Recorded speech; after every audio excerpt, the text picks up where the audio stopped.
friend. The Mystical American Patriots Society is transmitting to you from beneath 4 million cubic feet of solid granite, in the burning heart of the Yellowstone caldera. This is a variety program for normal sandwich-eating Americans with some concerns about living in a deranged, post-Christian technocracy. So, keep your third eye on the sky and your ear to the ground, as Sumo and Smokestack connect your main brain vein to a higher plane. Are you ready? Stand by.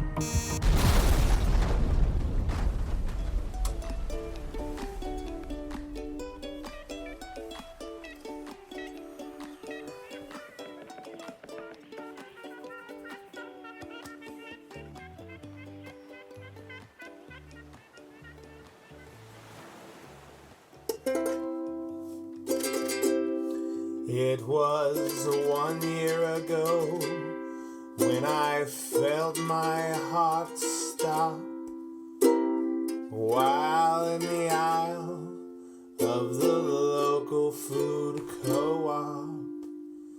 1, 2, 3.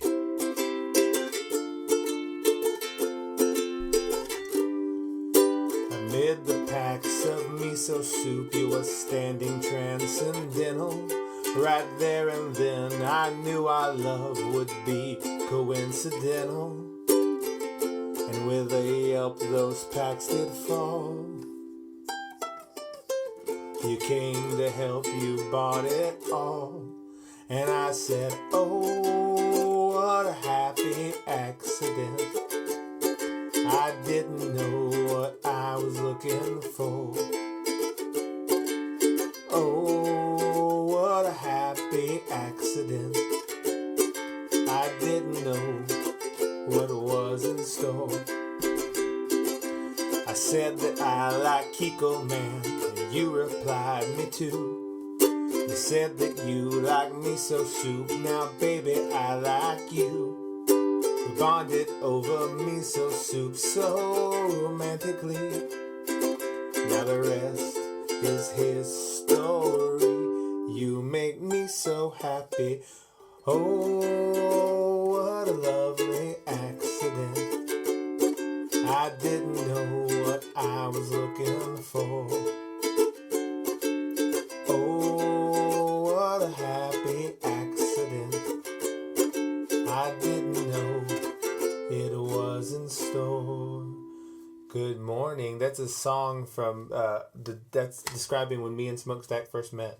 A lot of people don't know that. Yeah, it was magical. It was magical. That's how we... Yep. Now we tell all our friends about our tale of serendipity. Suma and Smokestack staring in each other's eyes, alone in aisle 3. How fateful it was.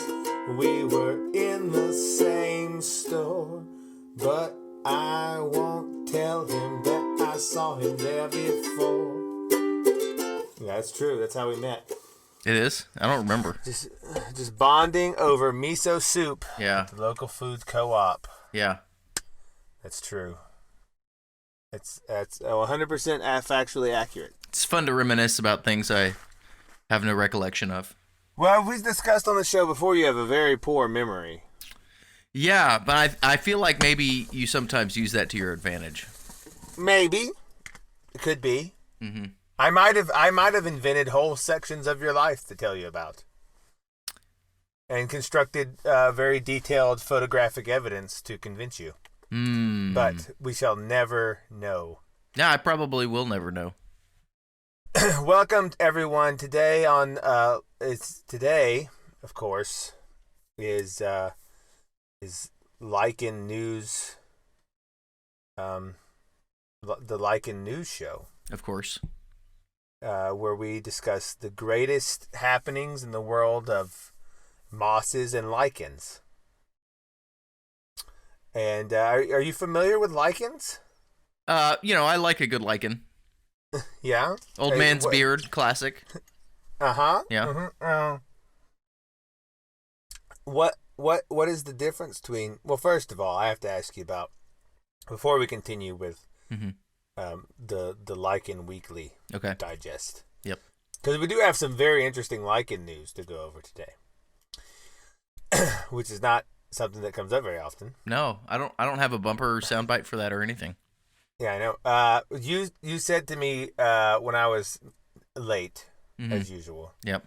Wakey, wakey, eggs and bakey. I did say that. Yep. Where did you acquire that? I don't remember ever saying that or hearing that growing up, but yet my daughter says that to me. Interesting. Is that something going around the TV now, or is that something I just missed out on?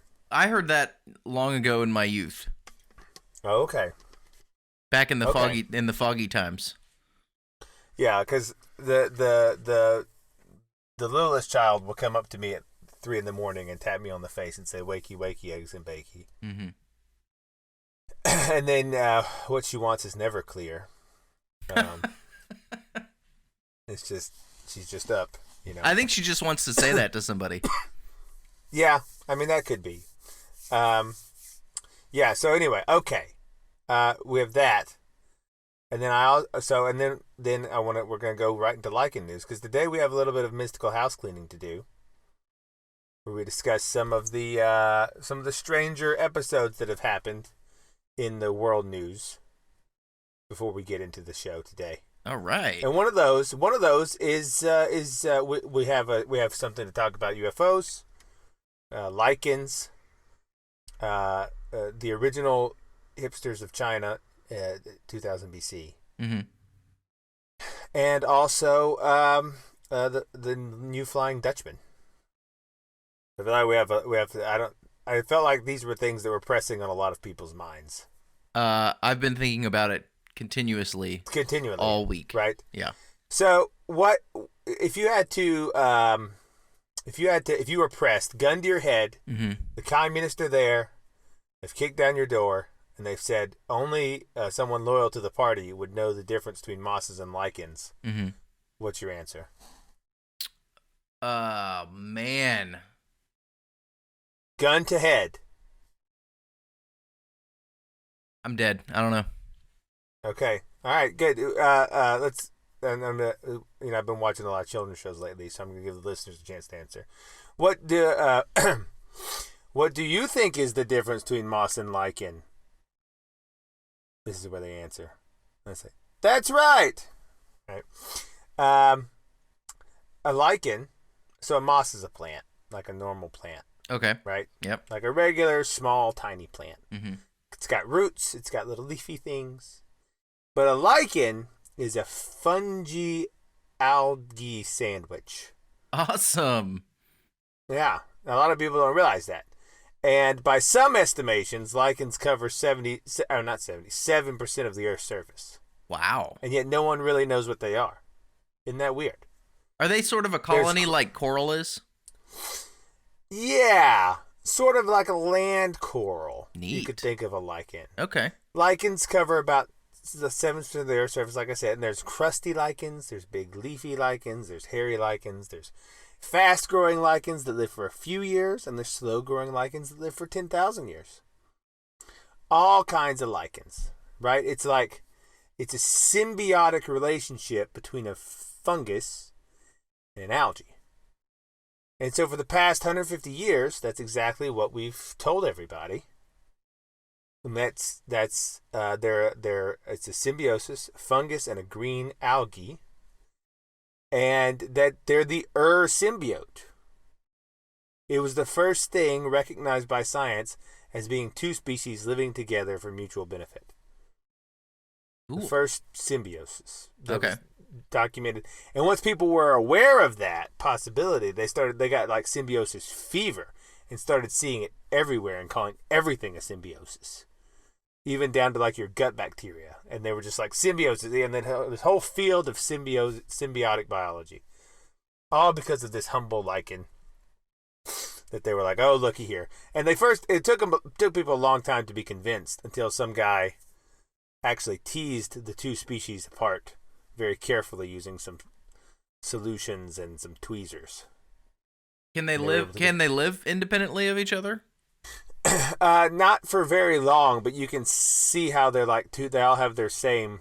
Each species is like, oh, that's certainly a fungus, and that's certainly like an algae. Wow. And they're just on top of each other. And what they do is they come together and they form sort of a new species. I mean, not really, but kind of. Mm-hmm. But each lichen, though it's a symbiotic species, is sort of like its own species too. In that they propagate and this kind of symbiosis continues. Like they reproduce together. Mm-hmm. And then be like different kinds of fungus with different kinds of algae.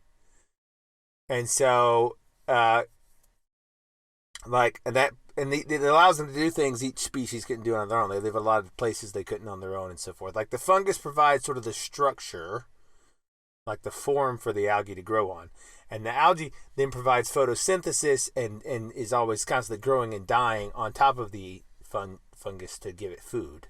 Oh, okay. So the algae's feeding the fungus, and the fungus grows in such a way as to provide the algae with optimal sunlight and stuff. That's right? cool. And catching water and stuff. So this allows them, like I said, to live, like they hang from trees. They live on the ground. They live on like the side of volcanoes. Everywhere you go, every time of year, all around the globe, hot or cold, you'll find lichens. If you have the eyes to see. You know, it's a bit like Jesus said, the him with eyes to see. Right. Because most people just ignore them or think they're moss. And that has been the standard description of lichens for the last 150 years. You'll find it in all the textbooks, all the reference journals, 2 species, a fungus and an algae. But that is no longer true. Wait, what? We have new evidence that has overturned the entire field of lichen. You just like built my entire lichen worldview, and I know, now and you're then smashing destroyed it. That's what we do on this. We do that with all worldviews. Gosh, I can't handle the whiplash sometimes, Sumo. But go ahead. I know it's no longer true because of a dumb, probably somewhat Italian guy named Toby Spirble, whose name I can't pronounce, who comes from a Montana trailer park. And Toby grew up, this Toby guy, just with an irrational love of lichens.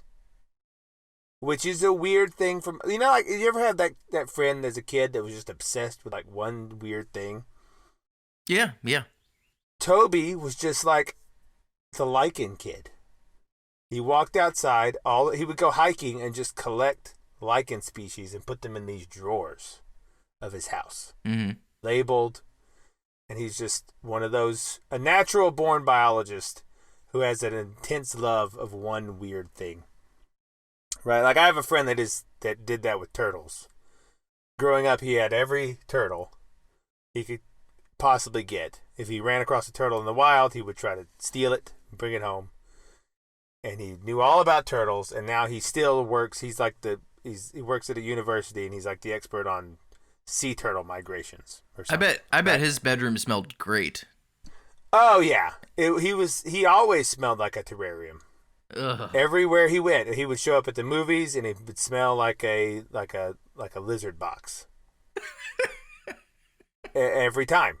And that's just he did eventually find a lady that was okay with that and who was okay with living in a house that smelled like a lizard box. Good for him. But you know, that sort of guy is never really super adjusted, is he? It's sort of like the kid that owns a spider growing up, like a tarantula. Yeah. Like the guy, like a grown man that owns a tarantula is a specific life choice of someone that's usually not all together. Sure. But he's okay. He knows all about his turtles. But anyway, Toby was this guy with lichens. He grew up and he went and he studied lichens and he went to Germany to study lichens is how much he loved it. He went to like the premier lichen place. Can we pause for just a second? Yes. Do you have your local recording running? Of course I do. Okay, continue. Of course I do. I'm not amateur like I was 3 weeks ago. And so what he does is Toby becomes a expert in the DNA of lichens. And one day he strolls into another fellow's office named Dr. McCutcheon, who's a symbiosis expert, and Toby says, problem. He knocks on the door. He's like, problem. Holds out 2 lichens, clearly, visibly different. One is brown, one is yellow. And he puts them on the table and he says, look at these. They're the same or they're different? And McCutcheon says, different. I said, that's right. You can eat one and the other's toxic. I said, yeah, they're different. He said, same DNA. Uh-oh. And Dr. McCutcheon was like, what? Yeah, same DNA. I've done it 1,000 times. I've run it 1,000 times to double check. This one is clear. This one is poisonous. This one's edible. This one's yellow. This one's brown. This one's long and hairy. This one's short. But they're the same DNA. Dude. And so they had a big problem that was recently resolved. And what they found was, after going, and this is a clear example of the problem of sticking to what they were taught, because they were spent years going like, well, how can this be? Right? Mm-hmm. And it turned out, Toby one night sitting there at like 2 a.m. with his lichens all around him, had an awakening, and he said, and he got it. Can you guess the answer, listener, or smokestack? How do you have two different lichens? Different color, different toxicity, different length, different structure. How do you do it?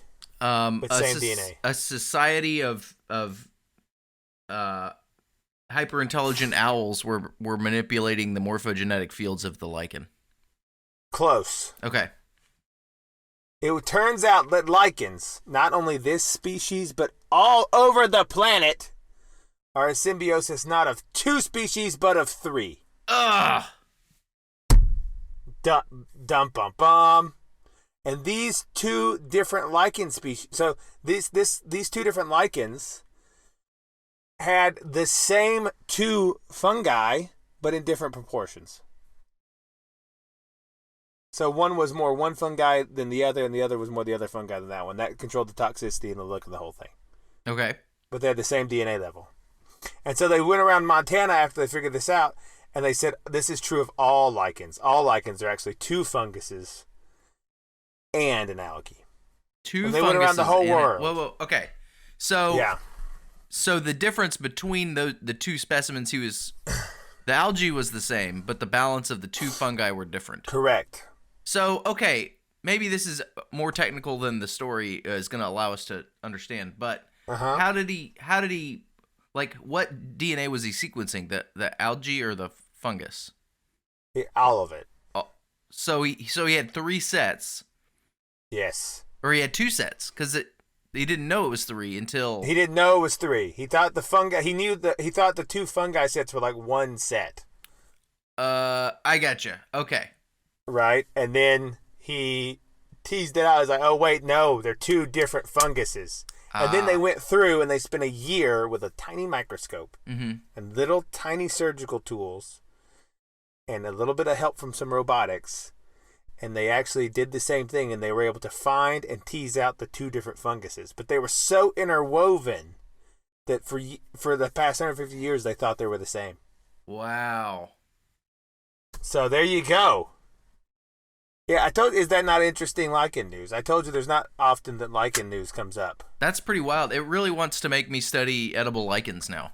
I know, and think of all the discoveries outside your window, listeners, that are just lying at your feet, covering 7% of the Earth's surface that no one has ever just taken for granted. Could be all sorts of things, which is why we have, of course, we still have open submissions, open call for papers.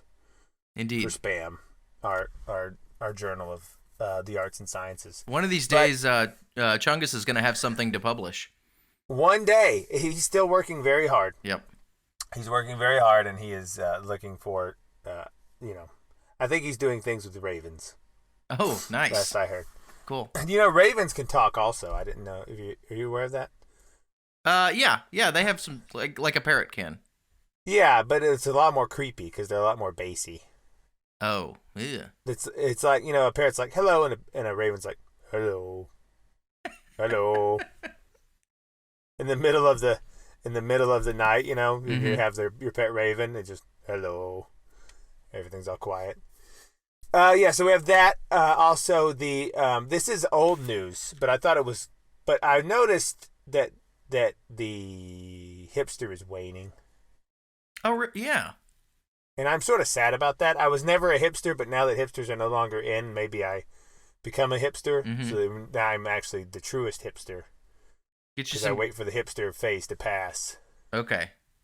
Before taking it up as a vintage thing. Anybody can do it before it's cool, but to do it after it's lame. After it's cool. Yeah. Right. And well, I just realized that are you familiar with the Tarim mummies? No.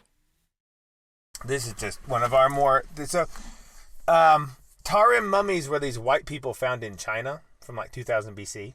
Based. Right. And the Tarim mummies are, guess what they are wearing? Well, there's a man, a woman, and a child, but so let's tweed jackets, tortoiseshell glasses. Close. The Tarim man, the male, the guy, he has a beard. Yeah. A. He has tattoos. B. And 3. He's wearing basically flannel. 100%. It's like it looks like something that would come out of a north side or whatever, like hipster store. Does it have like a tartan on it? I mean, yeah, it's a full tartan. It's a full holy tartan cow pattern. I know. Where did they date these two? About 1800 BC. Awesome. So it appears that being a hipster is just in the DNA. Very cool. That you can't get away from it. And in fact, a lot of people, me included, are a bit not on board really with the whole tattoo craze. Mm-hmm. Like everyone having. I think now you are more unique not having a tattoo than having a tattoo. That's got to be disappointing for the tattoo people. I mean, like everyone under 40 has a tattoo. Really? Except me. Everyone, every single person. Huh. You have, of course, you're covered in tattoos. Right. Yeah. Forehead. You're like Takeshi 69 or whatever. Yeah. Just covered in tattoos. I'm transitioning into a lizard man soon. Yeah. But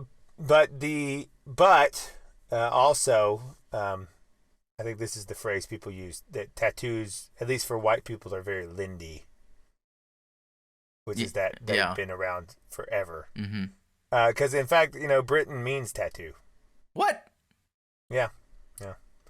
The British Isles were the tattooed isles. Well, that's cool. Because when the Romans got there, everyone was just covered in these tattoos. Just all over. So maybe that's just what we do. I can't. So when think about that. You go back, like, what does it mean? You go back like 5,000 years and the fashion is the same. A guy with a beard and tattoos wearing a tartan flannel jacket. Yeah. It's like destiny or something. It's like what their fashion desires are just sort of inside your blood or something. Yeah, it's like the hipsters were more in touch with our blood memory than anybody else. They had it right all along. I think they did. I mean, and I think that's probably true for everybody. Probably if you went back in time 5,000 years to parts of Africa, you'd find dude with dreadlocks that were just really into smoking weed. Sitting on the beach. Sure. Yeah. I think you'd find it would just be, there's these modes of behavior that people just adopt. We're all just being ourselves, man. We're all just being ourselves. Yeah. So that sort of upset me when I learned that. I was like, because that is like, oh, you think you're doing all these, hipsters think they're making all these choices that are unique and different. Yeah. But then it's like, oh, you're just actually replaying what your ancestors did 5,000 years ago. And probably 5,000 years before them, there were still people running around with the tartan flannel. Well, it's interesting that your first reaction to this news was feeling a little bit disturbed, and my first reaction to it was, I thought it was great, and it made me happy.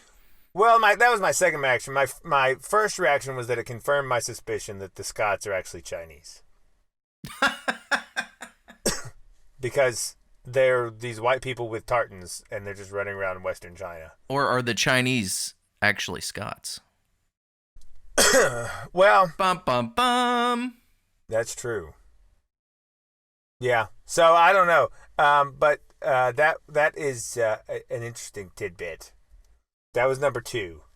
Number 3, we had this year's first major UFO sighting.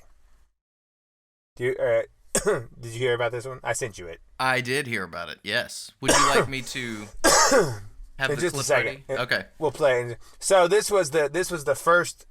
It wasn't the first UFO sighting, obviously, because they happen almost every day. But it was the first one that received like major news coverage. Mm-hmm.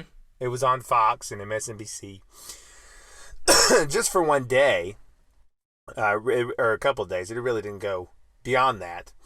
But it was American Airlines Airbus pilot, February 21, over Des Moines, New Mexico. Sunday. It was on a Sunday, flying 37,000 feet. Right? Reported an unidentified flying object going directly above his aircraft. Just cool. And he radioed in, asking like the tower if they had anything on the radar. And this would have gone completely. This would have never been commented on, except for there's a guy named Steve who sits in the desert. I would call him. He's not really a UFO guy. What would you call? He's more of a. Is he like an airplane radio nerd? Yes, but also I think he's what you would call an esoteric military watcher. Okay, yeah, one of those guys. Yeah, I enjoy their Twitter. Yeah, like there's royal watchers. People just are always talking about the royal family. Yep. There's also military watchers who are just always like commenting on what the military's doing. And they're all the same guy, like aesthetically. They all look exactly the same. And they all have the same mannerisms. Mm-hmm. But Steve runs he runs a blog called Deep Blue Horizon. Yeah. DeepBlueHorizon.blogspot. I like his blog. I read that sometimes. Oh, do you? Yeah, You're familiar. Yeah. And he, it's it's about like black budget programs and secret military weapons and military. He's not really into aliens so much, right? If he is, then he thinks that it's a secret government plane. Right. Right. So, I have coronavirus, by the way. It'll be fine. Yeah. So he sits out in the desert with his radio scanner like you do, and he picked up this recording and he published it, which we will now play for you.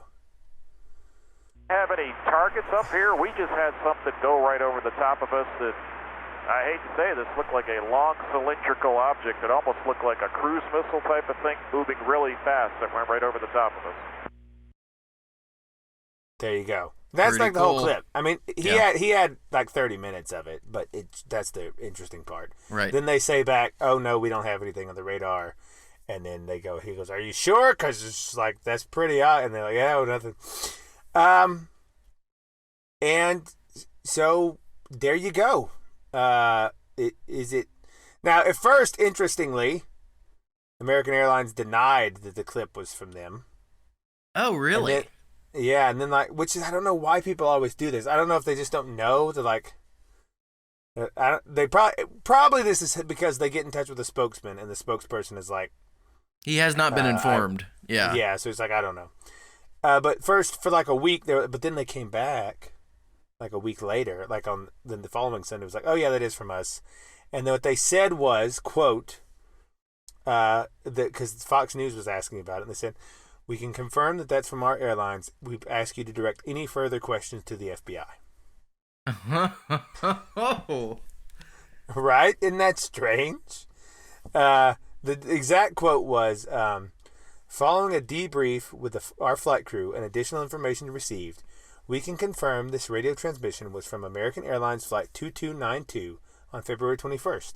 For any additional questions on this, we encourage you to reach out to the FBI. Who would not know anything about this? I mean, honestly. apparently the FBI, yeah, they did reach out to the FBI, and the FBI just said basically they're, quote, aware of the situation. Which means they also read Deep Black Horizon, you know. That's what that means. So was it? What? There you go. First major UFO. Was it aliens? Maybe. Secret military training or experiment? In this case, I think that's probably the most likely. Given two things. One, the White Sands military base is not too far away, which is where experimental aircraft happen. And then two, the guy says it specifically looks like a rocket or a cruise missile, was his quote. So I'm gonna make a conjecture here, and we'll probably never know if I'm right. They were testing some sort of cruise missile, and they forgot to do the proper notifications to clear the airspace.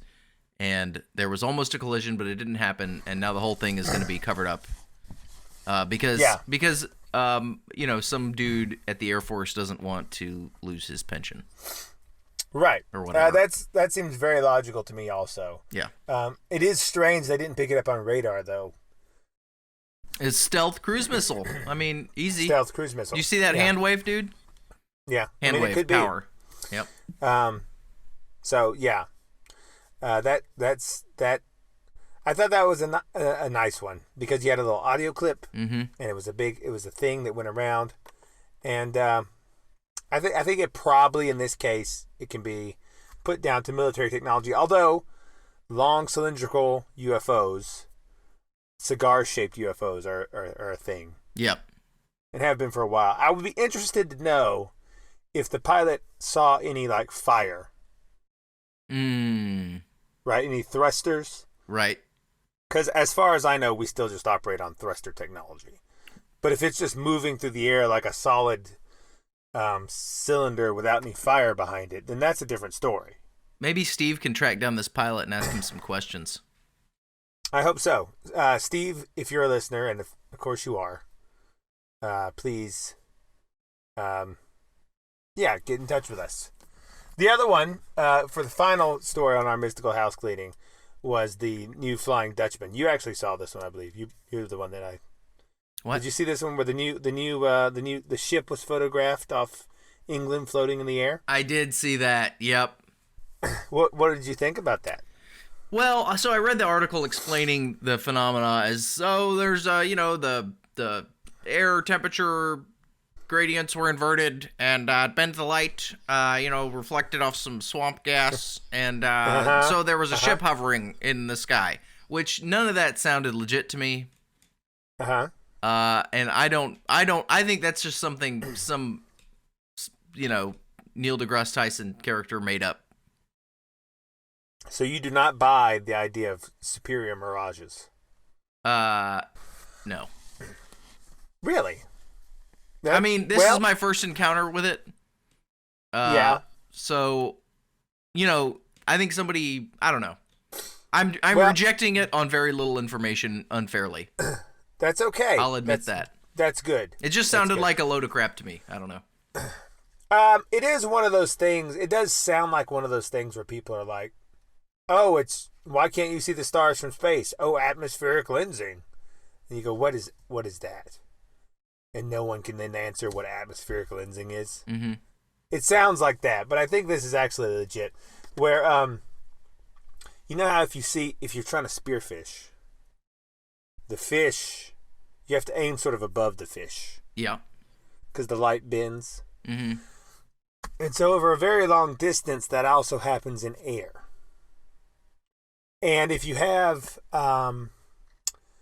different temperatures of air on top of each other, the light will bend, because the densities are different, the light will bend in different degrees. And so it will create this sort of effect where an object can appear at a different position in the background.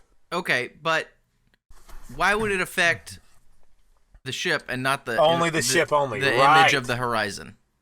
That is always a question that I have had also when they said, like, why would it just Why is it? Because it's clearly, and they have photographs of this thing that are plain as day. Right. Which you can see, it was on BBC News. Hovering ship photographed off Cornish coast by Walker. It would have to be something like the weather phenomena is happening in the area of the ship, but not in the area of the visible horizon. Right, because this mirage, if that is what it is 1-for-1 mapped onto the ship. Yeah, there's no distortion in the image of the sea at all. Right, or on the there's no reflection of the water in the sky also. Yeah, you know what I mean?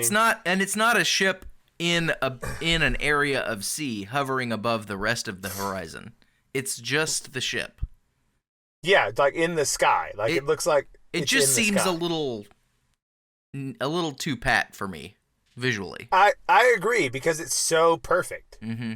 And also because usually when you encounter, just like when you do it if you have a glass of water and you look through the water, usually when you encounter a superior mirage, depending on the distance, it can be an inverted image or a right side up image. You know how if you go from a magnifying glass, it'll flip over and then flip back? Yeah. Same idea. But often on superior mirages, because it's not all in the same distance away, there'll be part of the image flipped and part of the image not. And that isn't happening either here. Right. Which is it's one of the cleanest, if it is the superior mirage, it's the cleanest superior mirage I've ever seen. But if that is what it is, then it's like, oh right, this would give you an idea of like how myths of the Flying Dutchman used to crop up. Sure, yeah. Because people would be on the shore and there'd be this ship on the like floating in the sky, and it would freak everyone out, and they'd call it a ghost ship, right? Mm-hmm.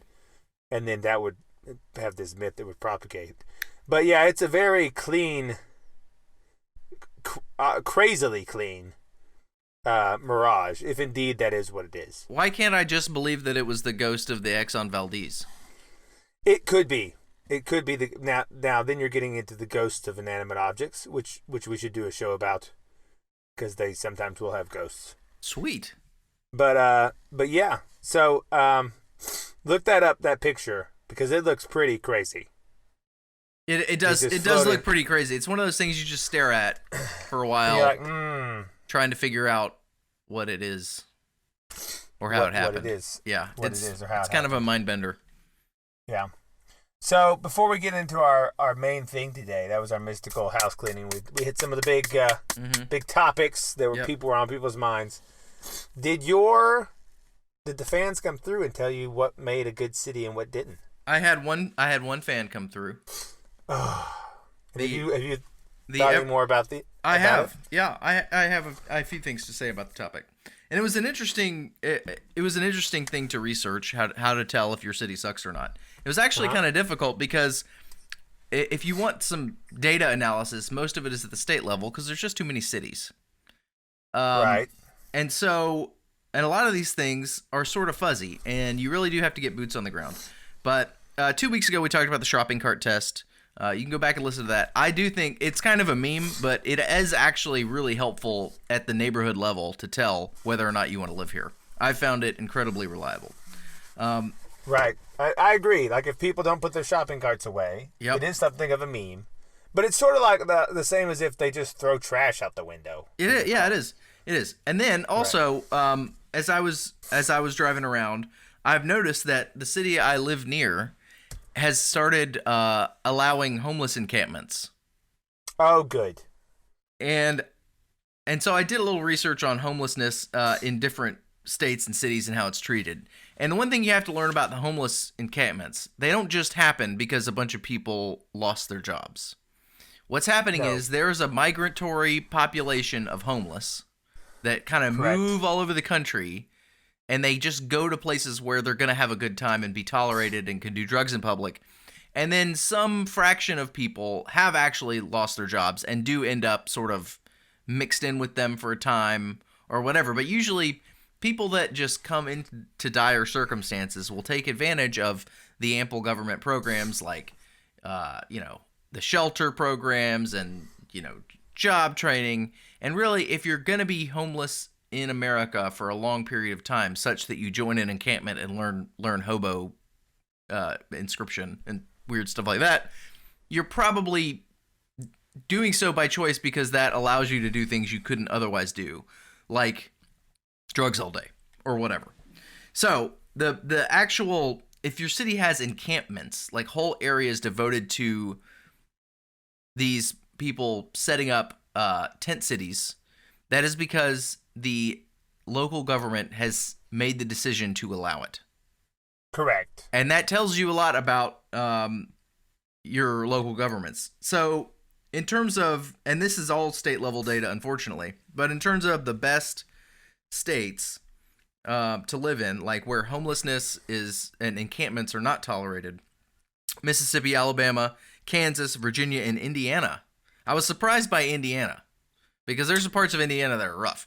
But on the homeless encampment issue, those guys are doing the best job. Well, you know, it is the reason local governments do this in a lot of cases is that they use the homeless as their shock troops to drive down property values.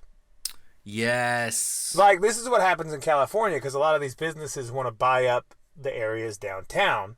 So what do? We just drive everyone away by tolerating ridiculous amounts of homelessness in San Francisco, for example, until everyone leaves, and then Facebook and eBay just buy it all.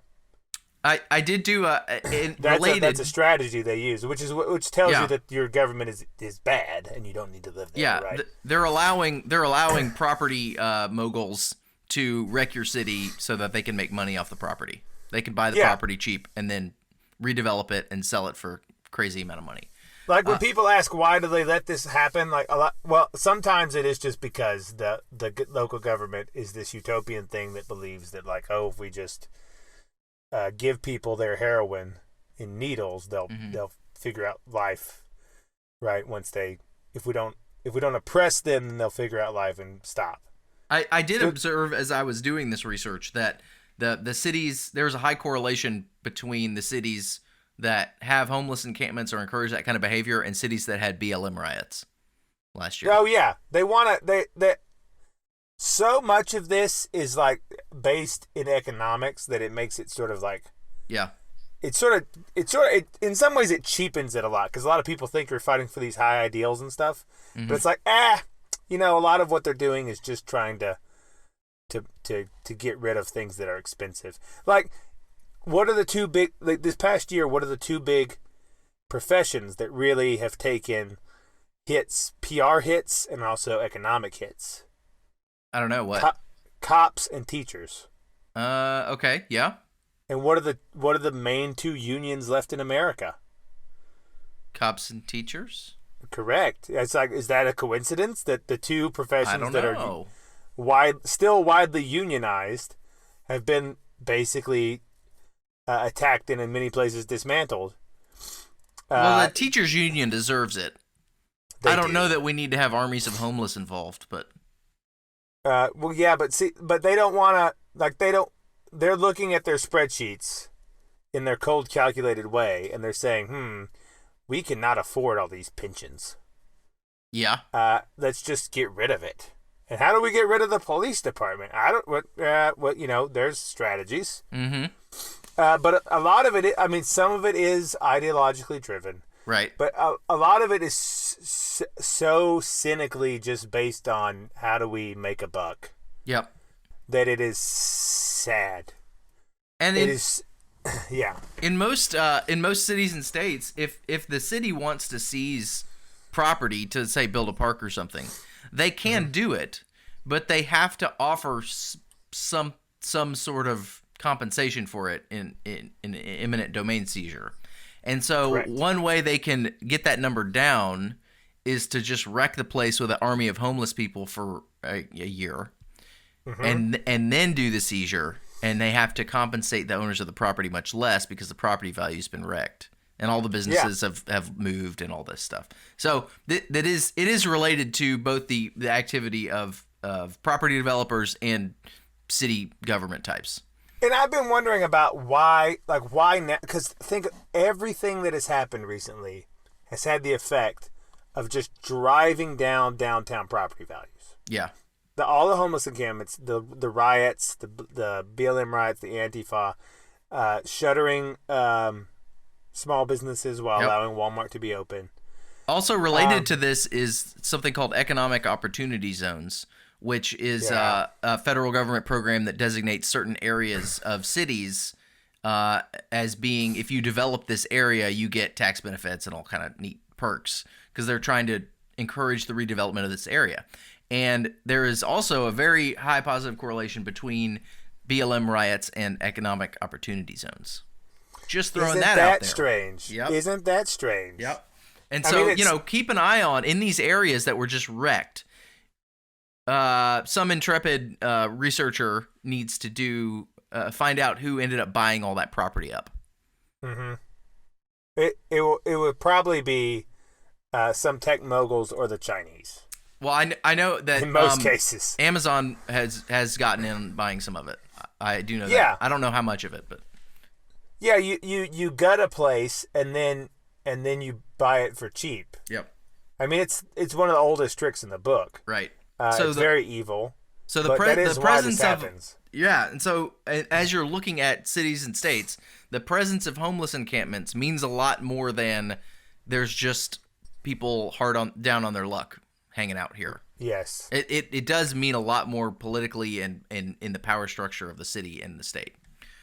So, and also, have you looked into how they bus homeless people around? Oh man, yes. For New York, for a long time, was sending people all over the place, including to near where I live. Just loading them up on buses and just taking them to other cities. They'd say like if like they would do that, and then if they got tired of the homeless people in an area served their purpose. Yeah.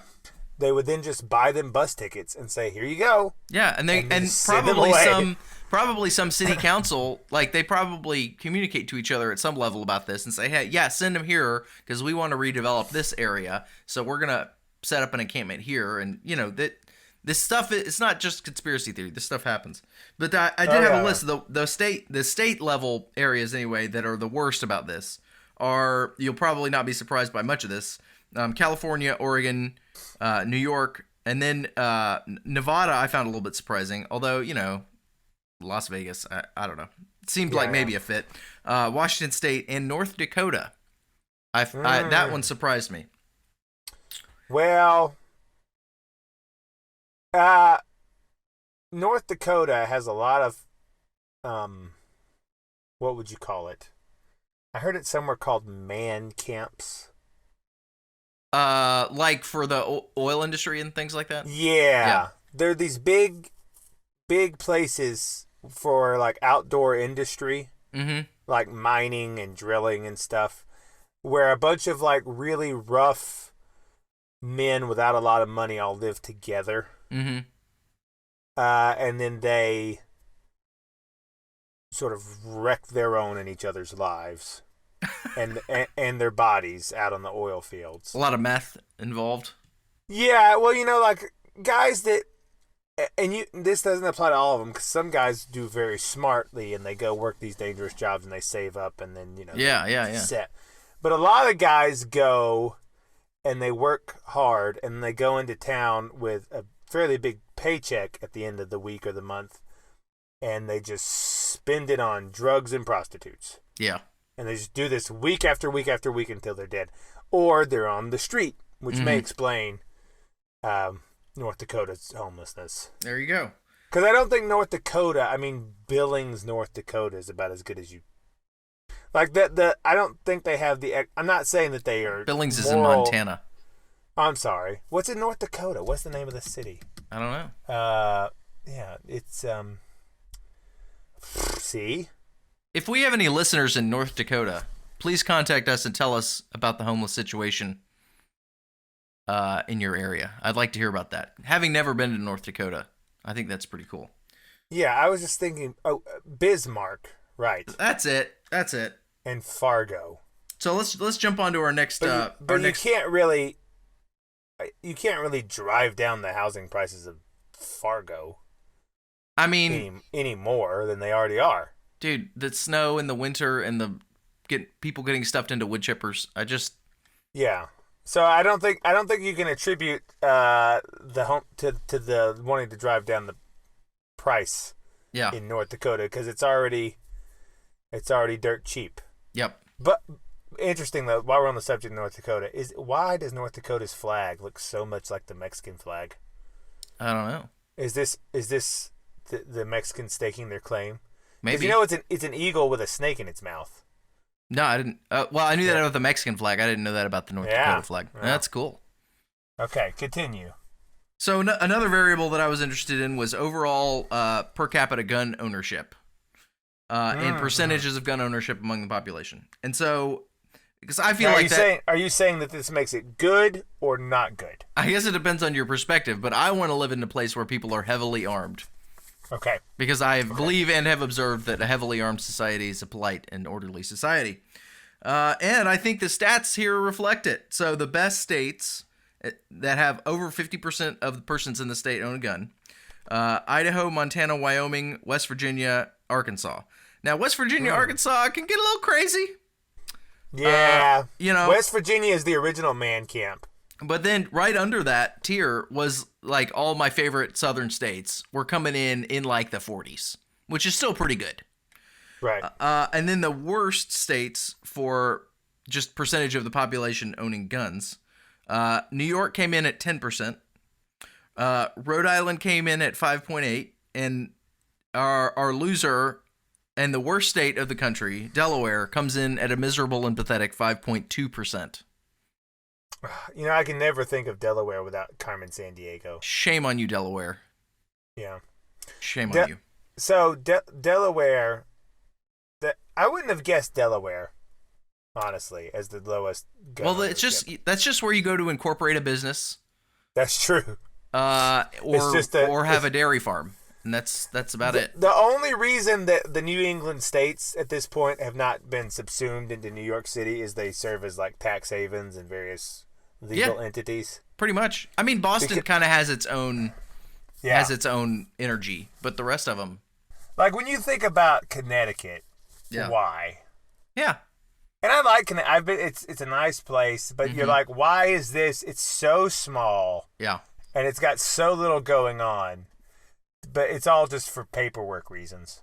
Which is why if you can ever pull off a succession, like you can pull off your states, you can be the like American Iceland and just say, here, we don't have taxes. And then everyone comes and hangs out. Connecticut is almost a gated community of a state, I feel. Like that's what they exist for. Yeah. Oh, it is. It's nice. Yeah. It's nice too because it is a gated community where rich people go and they all talk about how they're liberal, and then they don't let anybody in at all. Right. And you can go, and everything's super nice, and there's rolling. It's beautiful, all nicely manicured. Yep.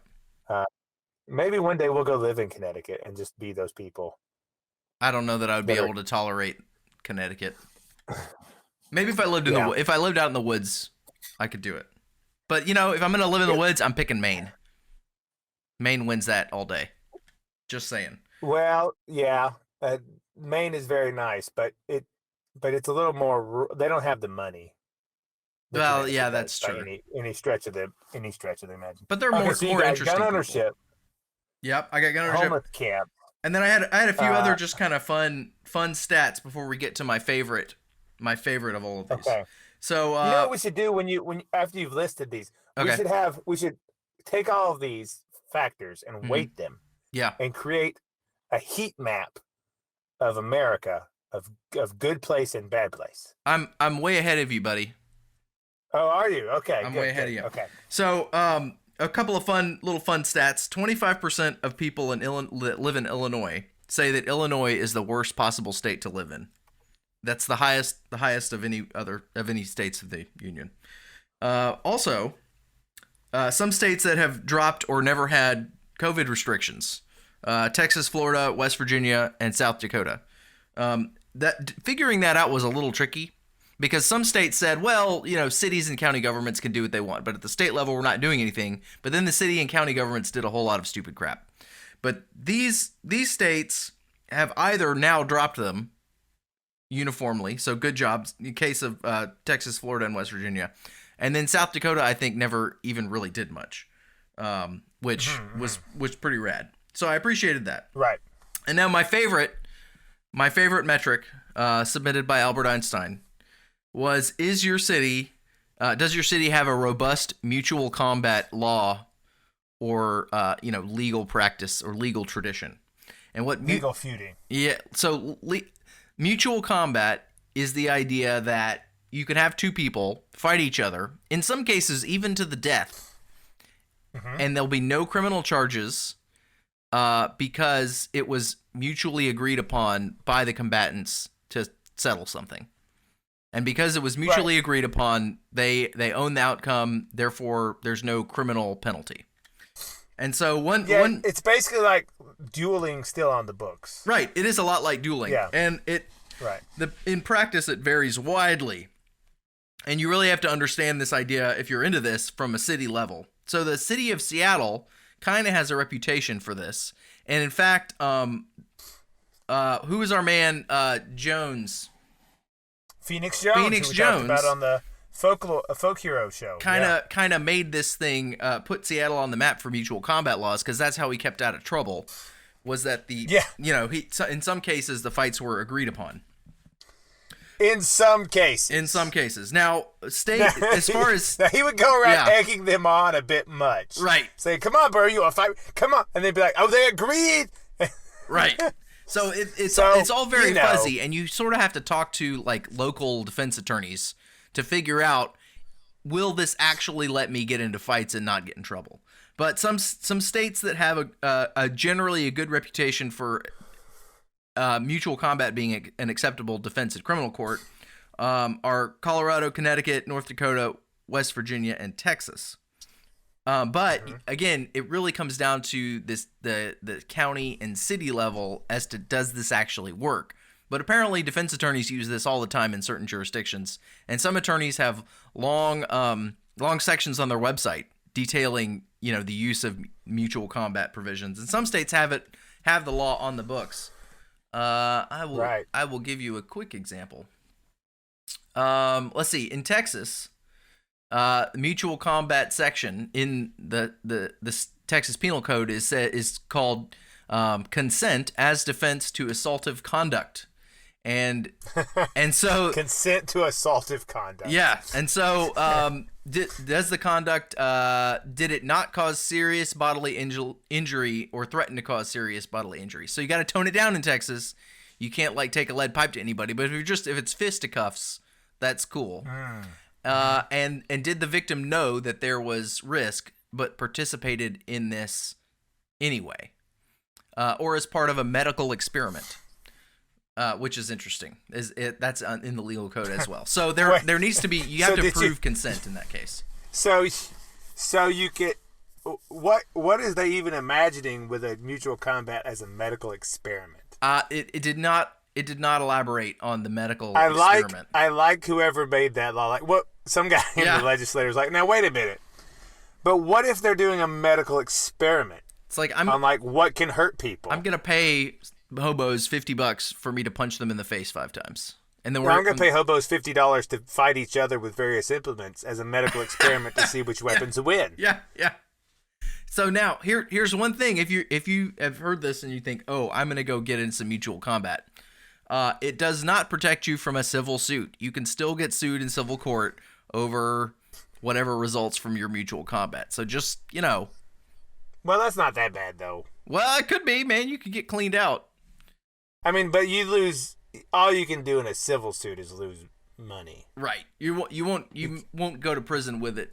If you set it up right, and you do it in the right location, you can avoid jail time for getting into awesome fights in public.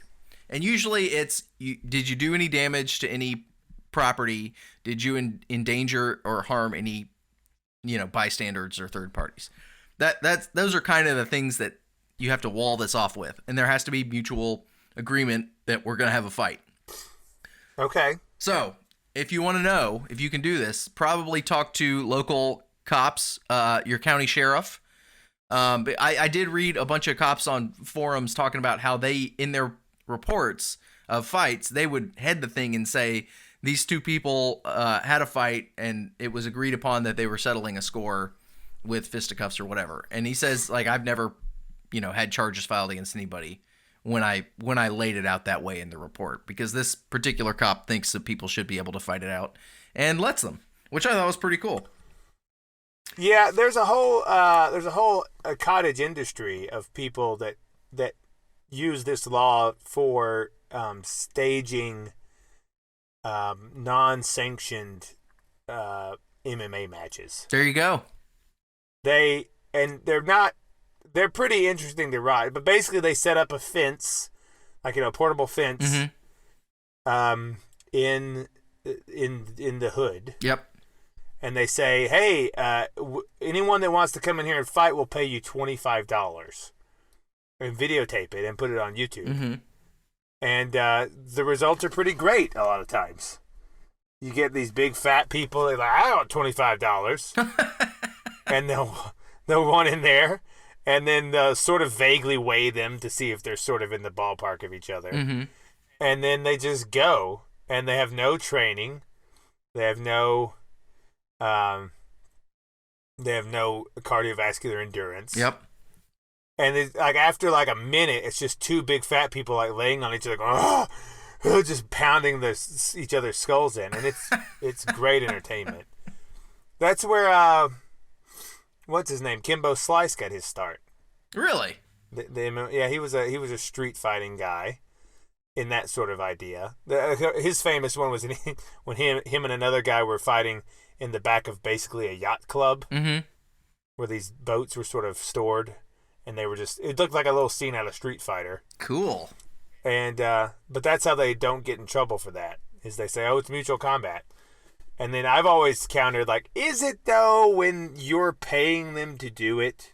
Yeah, absolutely. That seems a little, because that's one step from paying hobos to fight, which is basically what they're doing. Hey, man, I mean, if they decide to do it. I mean, I'm not against it. I'm just saying it seems a little against the spirit of the law. Well, one thing along these lines that I noticed in posts from police officers, and they were kind of giving advice just to the readers, is that if you want to settle a score with somebody, if you got beef and you want to settle it, if you do it at a local boxing club, there's that's true. Zero legal trouble at all. Like, you can totally do this, and there's really nothing anybody can do about it.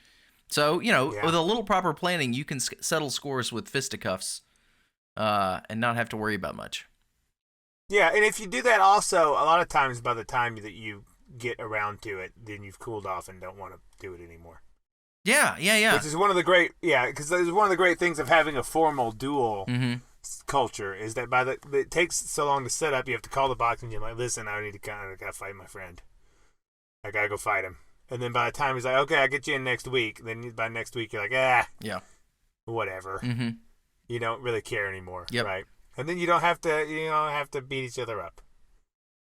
So there you go. There you go. So if you made a heat map of all these things and you weighted them by which was most important, you made an algorithm. What looks like the best place in America? I did. Well, so this was more of a personal, because I ended up adding all these things to my table.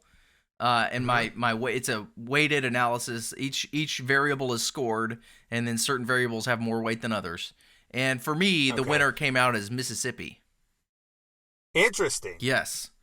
Interesting. Now, as someone who has been through Mississippi a lot, I think that your model may be missing some things in quality of life. So, mainly being ungodly hot. That's true. Yeah, where you just want to die every summer. Mm-hmm.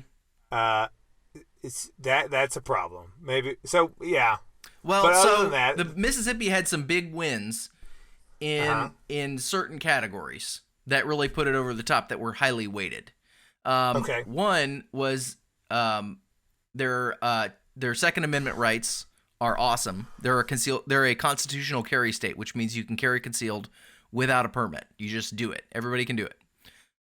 They had excellent poultry raising freedom. Let's see. They got extra points for having mild winter and a long growing season. They got good points on opioid activity. Let's see. I have, one of my scoring was how close am I to the rest of our family, both my side and my wife's side. And Mississippi scored pretty well on that. And then we had abortion laws and LGBT laws and teacher union power. And Mississippi got high scores on those. So now I didn't break it up within the state. This is all just state level data. But if I were to want to live in either Alabama or Mississippi or Georgia, it would be in the northern parts of that, where it's a little more mountainous and it's a little more peaceful and low crime. All three of those states, sort of, the crime is all in the southern part, and the nice, peaceful, rolling hills and agrarian lifestyle and cute small towns, that's all in the northern parts. Well, that's true. In some cases, that's because as you get toward the coast, people just go a little crazy. Indeed. It's always the case. Yeah. The coast is just where people get a little wild. When you work on a shrimp boat all day. Yeah, then you want to come back to your man camp and just make a little craziness. Yep. That would be what was weighted as the most important on your chart? Let's see. Aside, proximity to family was highest, but other than that, the state COVID policies over the last year, Second Amendment rights, homeschool laws, which Idaho actually has the best homeschool laws of the states that I studied. Abortion laws and teacher union power over local government. Okay. So, I think that we helped people there. So it was an interesting experiment to consider, like, to try to make some sort of a ranking system. There were some surprises. Idaho and South Dakota came out looking really good. Well, I am on some sense a spiritual New Englander, because I like to be in an older place with maple syrup. Yeah, sure. I like to live in a place where maybe it's snowing outside, and we have some flapjacks, and everyone is well-meaning, but naive and stupid. Right. And that's sort of my ideal environment. See, I like those things, but I would have a lot of trouble living in a northern climate during the winter, I think. Just because I love the sun and the growing things I think I would go insane in winter, but I haven't actually tried it, so I don't know what it would really be like for me. Well, I think if you were a full-time farmer, the winter offers you a nice rest and time to get other things done. Well, good point. Because now, I can't really do anything in the field right now. Now I got to fix the barn or whatever. I'll write the next great American novel. Yeah. So I think the winter offers a nice pattern of life. We just got to make New Hampshire's not so bad with its laws. I couldn't do New England. New Hampshire did not score very well on gun ownership either. They were down there in the, close to 10% range with New York. Okay. Yeah, so that's very, very good. I wish that more people had helped. But I can't hold it against them. They probably didn't know what they liked either. Well, you get the audience you deserve. You don't get the audience you want. I'm just kidding, audience. I hope that's not true. I'm just kidding. Because the audience we deserve is meat piles. just people that are just barely hanging together. Yeah. Right. But I hope that we get a better audience than that. We already do have a better audience than that. I know. And you know what? We're going to help them be an even better audience. Yeah. By giving them a little bit of wisdom from in our Jordan Peterson retrospective. I'm going to do a Jordan Peterson retrospective today. All right, here we go.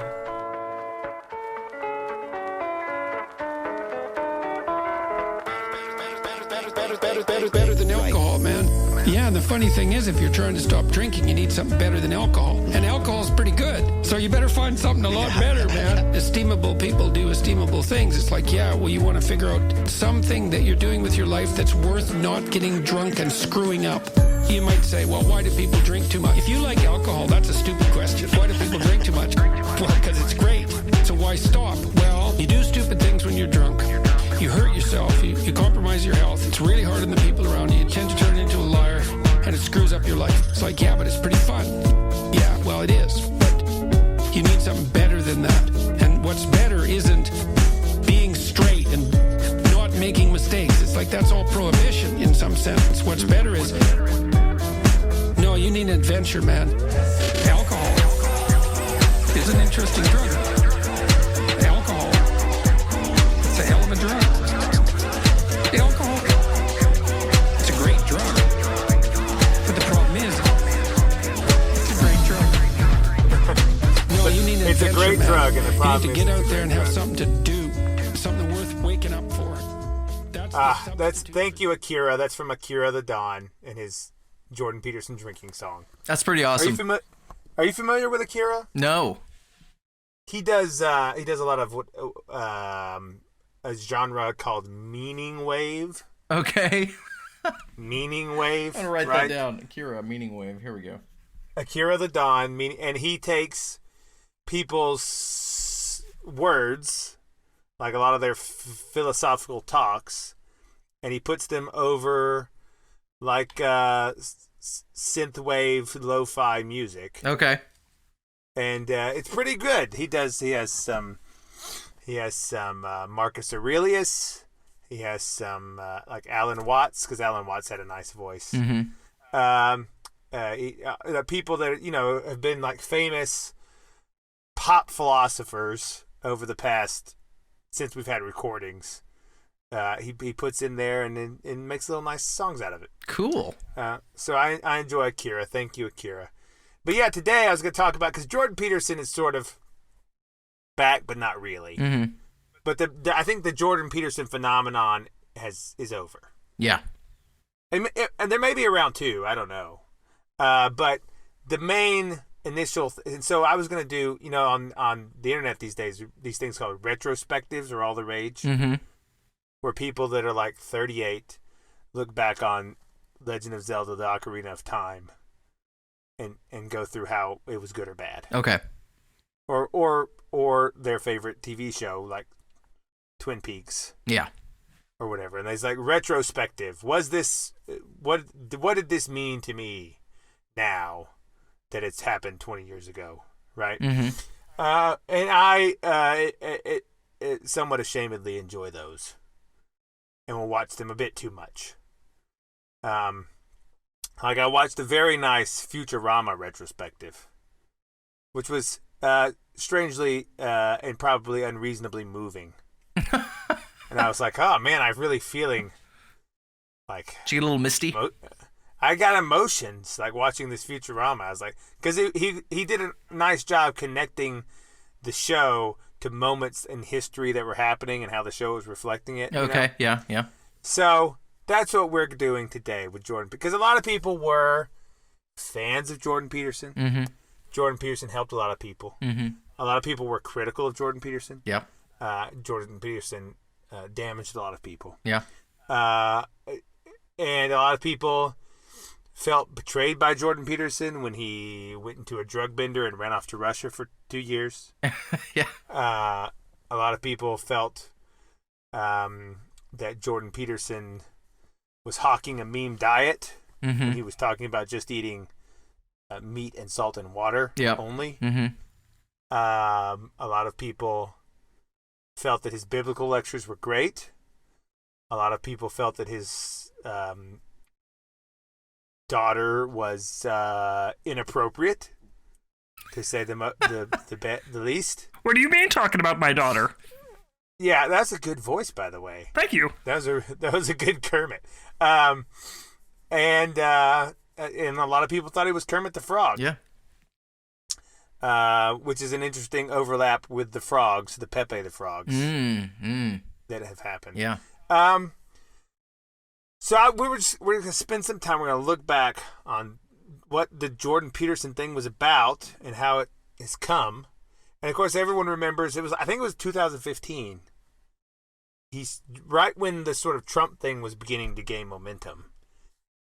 He came out and gained fame as a Canadian professor who was against the Canadian legislation for transgender pronouns. Yep. Which we give him credit for. He was the only person that really stood up against it. Mm-hmm. He didn't succeed in stopping it, but he did point out that it was a problem. Because the bill had things that were simply factually inaccurate in there. One, it has compelled speech, which is a step beyond hate speech. Yeah. Right? There's things you can't say is bad enough, but then things you must say is worse. Mm-hmm. And so he was against that, and he was also against it for just being factually wrong, because in the bill it says that there's no correlation between someone's gender identity and their biological sex. And he said that's absurd. They correlate people's self-identified gender identity and their biological sex correlate at 99.9%.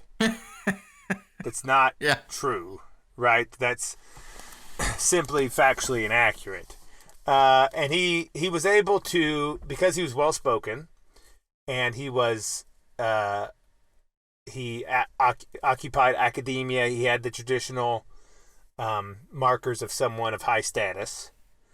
He was able to make some people couldn't just throw him away as like a Nazi. Right. I mean, they tried, but it wasn't that effective. You know, like if random internet anon said the same thing, it's like, oh, it's just Nazis. Right.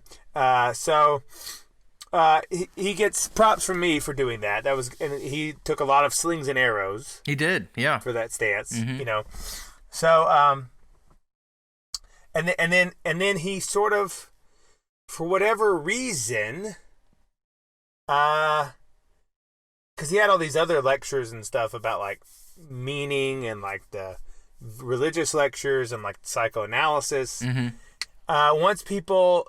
Once he gained recognition that, I don't know how it happened so much, but people started finding it in his other videos, and he just exploded in a way I've never seen. Yeah, he really did. He went from someone no one had ever heard of to a household name in the span of 4 months. Mm-hmm. Which is, he described it as being pretty overwhelming, which I could understand. He said, he's like 1 year later, I was walking around and he's like, I couldn't walk down the street with 3 people stopping me, telling me how much I'd helped their lives. And I was like, this is a bit intense, you know? And at the same time, this is happening. A lot of his breakdown, we're going to talk about his breakdown, but a lot of his, breakdown, I think, could be attributed to that because he's, on the one hand, he's got all these people that are adoring fans to the point of being almost a cult. Yeah. That he really can't control right. how much they adore him. Yep. On the other hand, he's got a lot of people that hate him and want him dead. And then at the same time, he's, his wife is going through cancer, mm-hmm. almost certain to die. She did not die, actually, but it looked pretty bad there for a while. And he took some anti-anxiety medication to cope with all these things, and then got sort of dependent on it, and then just went into this drug spiral. And for some reason, ended up in Russia in a coma. I'm not quite sure why that decision was made. He was in a coma? Like a medically induced coma or what? Yeah, like a medically induced coma. My understanding, and this was what I heard some months ago, is that to seek treatment for his rapidly spiraling addiction to these various medications, the treatments he was being offered here were not working. And that some doctor in Russia was like, listen, I know the thing, but you're not going to like it. I'm basically going to have to put you in a medically induced coma till all the chemicals are flushed out of your system. Wow. And that's sort of what happened. It's just I mean, you could see how that would work. Like, you're addicted to heroin. Well, let's just knock you out until the heroin's gone. Right. You know? So, and I think he had a big role in the 2016 election. Mm-hmm. I think, and he really sort of made a mark on history there. And I want to talk about why. Like, what was he bringing to the table that was really that was received so well?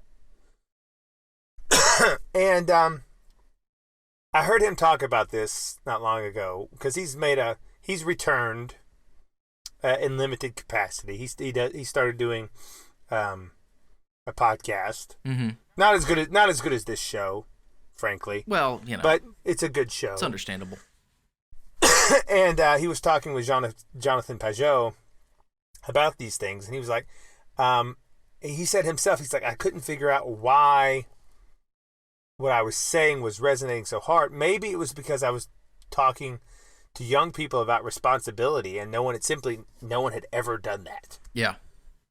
You know, like we lived in this culture that just never ever told a young person about taking up responsibility. Quite the opposite. Yeah, which is sad, you know. And then he postulated, he said maybe it was because I was offering some encouragement to people, like to young people, and I realized that no one had ever done that and be like, hey, you can do it. You know, like, you can do it. Mm-hmm. It's okay. And not in like a Gary Vee sort of way. Are you familiar with Gary Vee, the motivational speaker? No. You just gotta hustle and grind. You gotta hustle and grind. Hustle, grind. If you're still sleeping, I'm up waking and grinding. It's 4 a.m. Grind. He never tells you what you do. He just says hustle and grind. And you say, but Gary, what do we do? He's like, just do it. Just do it. But what do I do, Gary? Hustle and grind. Well, what is the meaning of hustle and grind? Right. Exactly. And so, but so he was giving encouragement to people. I love Gary Vee, by the way. He sells nothing. He has millions of people that pay him and he gives them nothing in return. Like, just empty platitudes. Awesome. And that is a skill. Yep. I respect that skill. But yeah, so he would encourage people in like a real way, and like try to give them something that they like, try to answer like what they should do. Mm-hmm. You know, clean your room. Yeah, clean your room. He said what was weirdest to me, and Jonathan Pajot, who's a Orthodox icon carver, also agreed. Was that he said that my biblical lectures were so popular, millions and millions of views on YouTube, filled stadiums that people like come see, and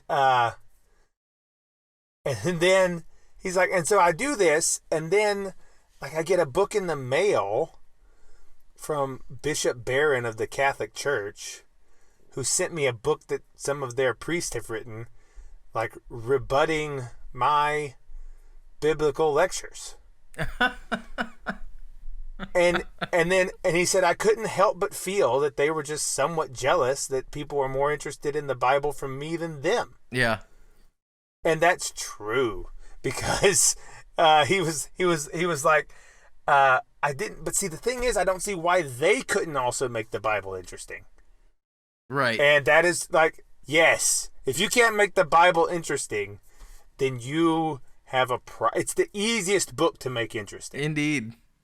And it's amazing how many homilies and sermons are given year after year, week after week, all across America, that just say nothing. Yeah.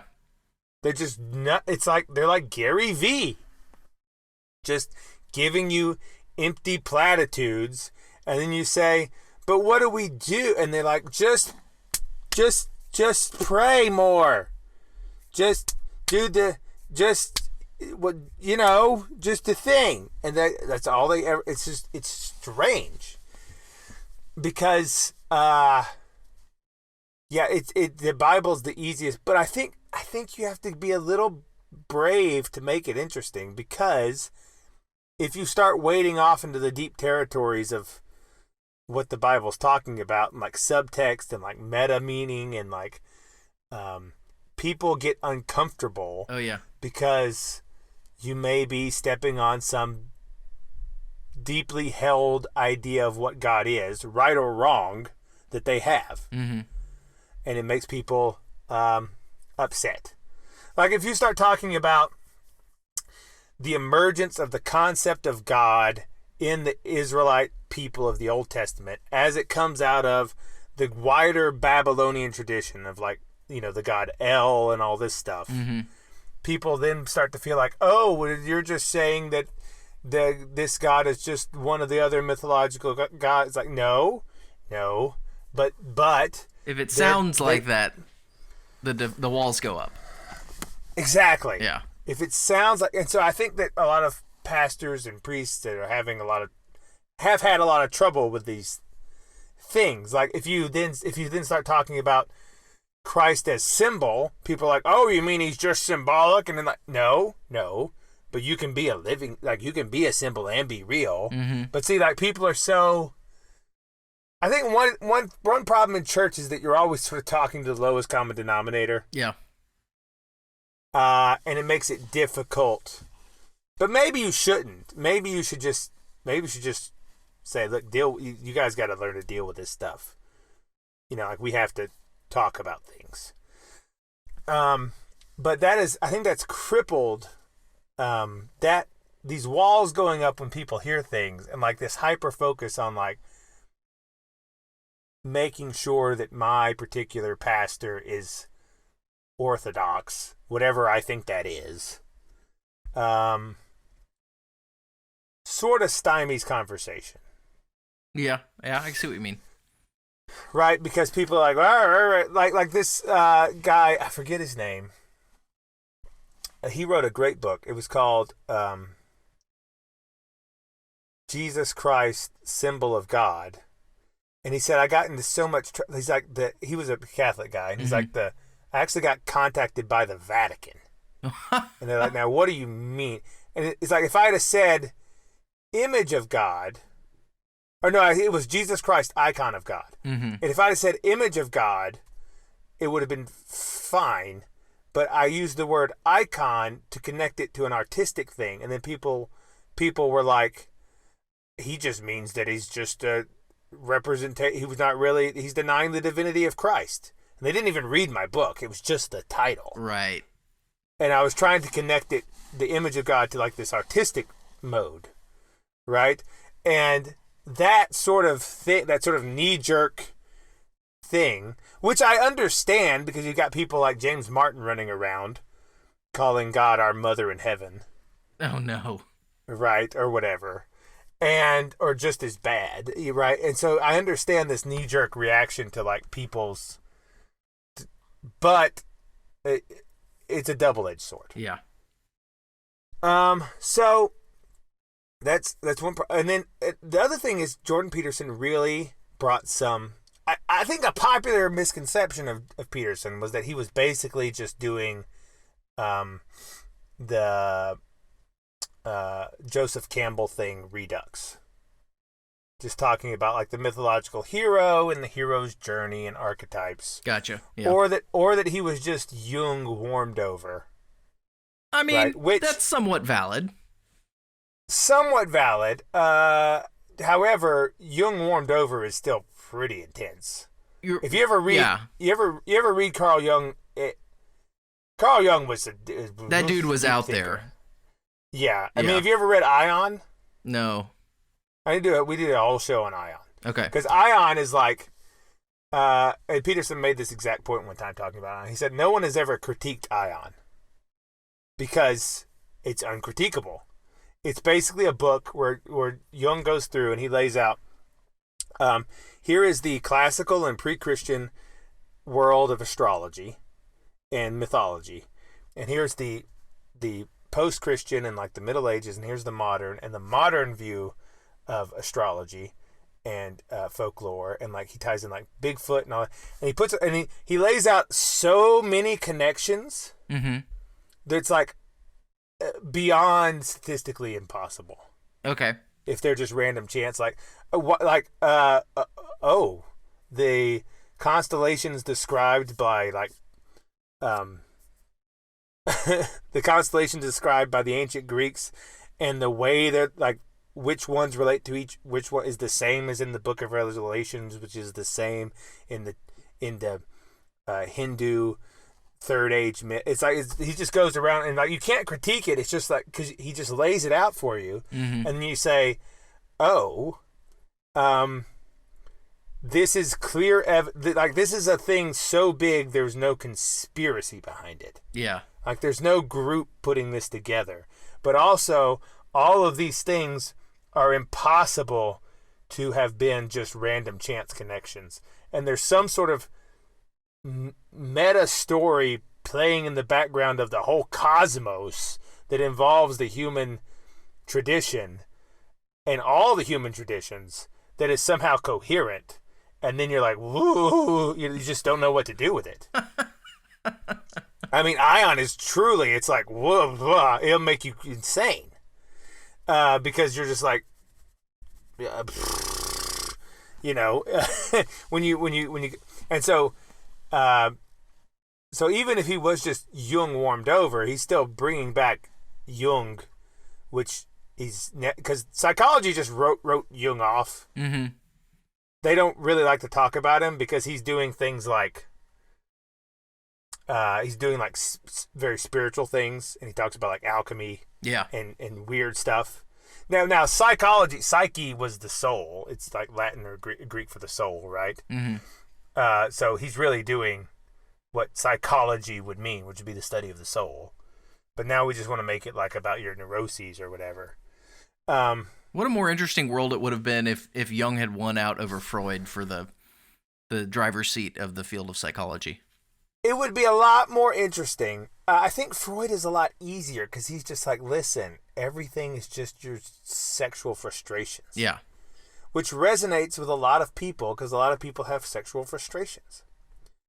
So it's an easy sell. Mm-hmm. You know? I feel like they took the lazy option. They did take the lazy option, but it's also that, like, well, there was a whole movie about the relationship between Freud and Jung.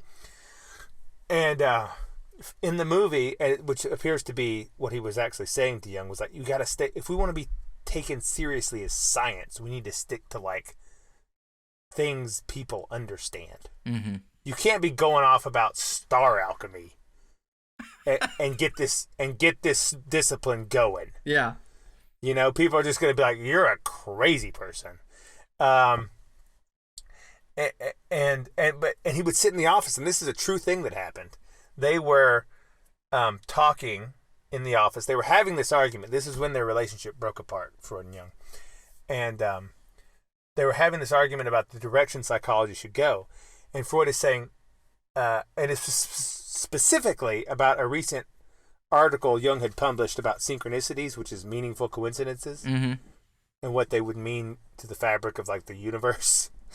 And Jung is like, just stick to libido stuff, man, because that is weird. And he was like, maybe it's true, but we're not gonna get in the halls of science that way, you know?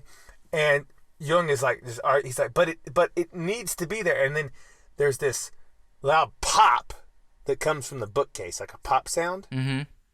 And it's never explained what that was. Ooh. But they write about it. And Jung goes, I knew that was going to happen. He's like, what? I felt that in my chest. I felt there was, he's like, what? You've gone off. He says, it's going to happen again. Look, right now. Pop. And it happens again. Oh, weird. Right when they're having their argument about synchronicities. Yeah. So it's a synchronicity that occurs. It's like, you know, and that was like one of the last times they ever spoke. So even if he was simply just Jung warmed over, that's not that bad. Right. And it's more than just being Joseph Campbell.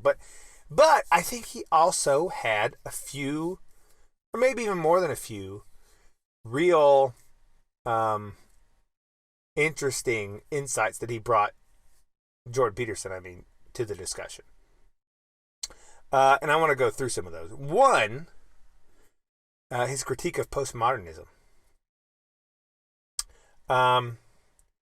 And specifically of postmodern deconstruction. And you're familiar with deconstructionism.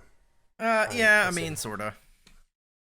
Well, I would say that deconstruction is the killer app of the bearers of the nightmare torches. Wait, what? Say that again? Deconstruction is like the killer app of the evil people. Okay, the bearers of the nightmare torches. Yeah. That was quite a word salad right there. It was. I was just trying to think of like how they appeared in my head. Okay. So good. Deconstruction is a rhetorical technique. And the pen is mightier than the sword or the gun because people, being created in the image of God, feel a need to justify their actions and their violence. Yeah. You have to be able to morally justify, at least to yourself, what you are doing to others. Right. Or to yourself. And so the pen, in this case, the rhetorical weapon of deconstruction, is what gives justification to every nightmare scenario they've cooked up and want to continue to manifest in the world. As the Hindu poet Nabaruthi said, there is no genocide without poetry. Huh. You have to have a rhetorical tool to enable whatever evil you want to do. Right? You have to, if you want to kill all the kulaks, or you want to torture the Armenians, or whatever or chop up all the Tutsis, you have to have some very powerful language that enables you to justify that to yourself in your mind. And you're saying right? that deconstructionism is that tool? Deconstructionism, postmodern deconstructionism, is the tool that has been used by forces on the left for every evil thing that has, like abortion, divorce. It is the foundational weapon. Okay, so maybe I think I'm only seeing like half the vision here, because I've always looked at deconstructionism as a way that a nihilist is going to strip away the meaning from somebody else's action. So you're gonna tear down Western civilization by just saying, oh well, it was just whatever. I'm not coming up with a good example, but it's like you're going to strip all the meaning and value out of something to make people not do it anymore, or not honor it or believe it anymore. Well, that's true, but that is what it does. But the thing is, it's super effective at doing that. Yeah. It is a very effective rhetorical tool for getting people to question all of their moral foundations and all of their assumptions, like even their logic. Okay. And see, rhetorical tools are more effective on more intelligent people, because high IQ people are more limber mental gymnasts. Mm-hmm. They can contort words and meanings into just about anything if they want to. Which is why deconstruction took such a strong root in academia and other places where, deconstruction does not have as strong of a pull on people that work in oil fields. Yeah. Right? Because they're just like, or people that watch pro wrestling. Like we talked about that on the wrestling show, how like postmodernism really hasn't seeped into pro wrestling too much. Yeah. Because they're just like, what? No, that doesn't make sense. Because their mental leg can't bend it behind their mental head. Right. Now, contort, right? Yeah, I think you have to add to that that people that are connected to and work with the created order that's true can be intelligent and also immune to the things like deconstructionism, because right. That's why I wanted to put in the pro wrestling people. because wrestling is part of the, I guess it's connection to the created order. I guess. I was thinking farmers and stuff, but yeah.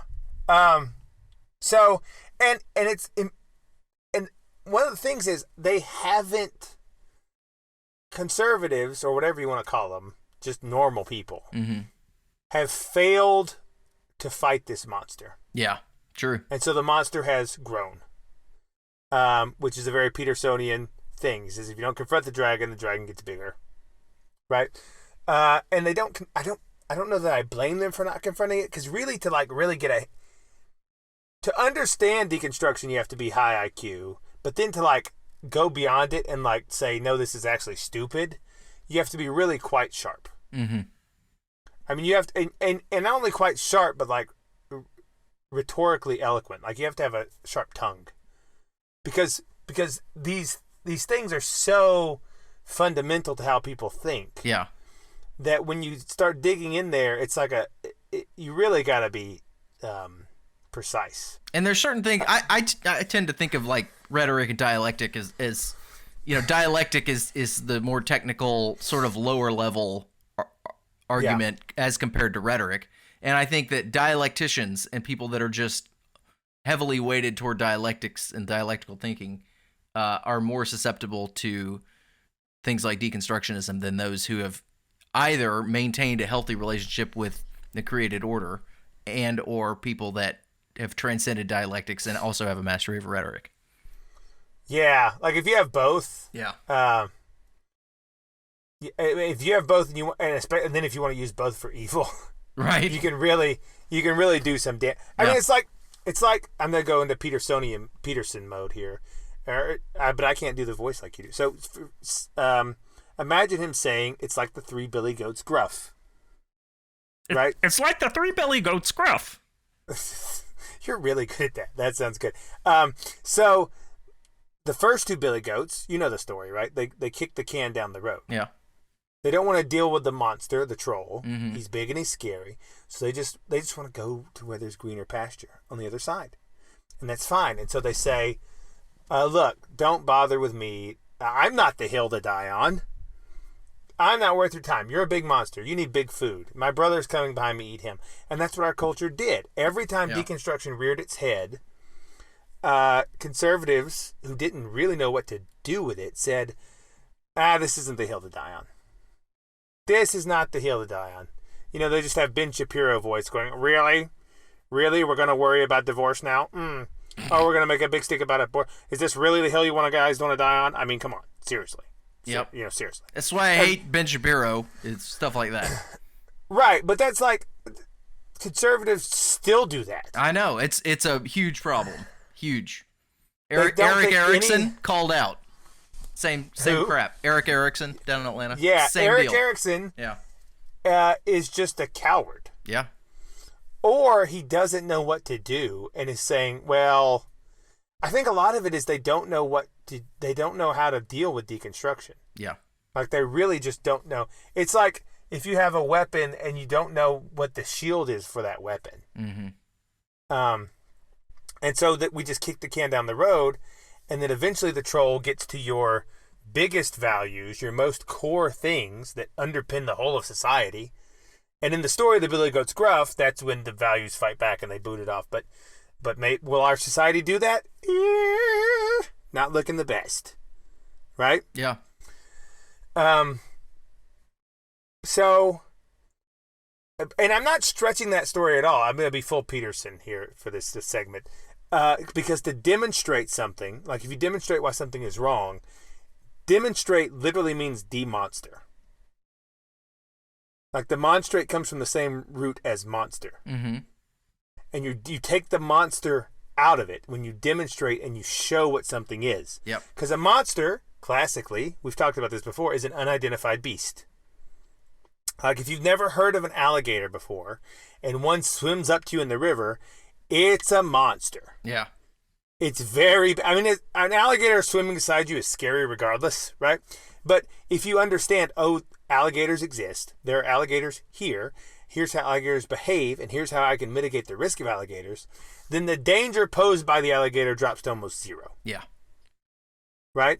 And that's true of lions. That's true of hurricanes. That's true of if you understand the danger, it dramatically drops If you understand the threat, it dramatically drops the danger from that threat. Because you've demonstrated it. You've demonstered it. If you don't know anything about alligators at all, never heard of them or seen them, they're much more dangerous. Because you'll swim in the creek and nothing's dangerous at all. Yep. Which is why, in the classical world, in the medieval world, monsters were combined things, like griffins, part eagle, part lion, minotaurs, centaurs, or mermaids, right? Or, going back directly to Peterson again, dragons. Like a dragon is an amalgamation of all the things people are sort of primordially afraid of. Mm-hmm. Claws like a cat, talons like an eagle, a neck like a serpent, poison like a serpent in some cases.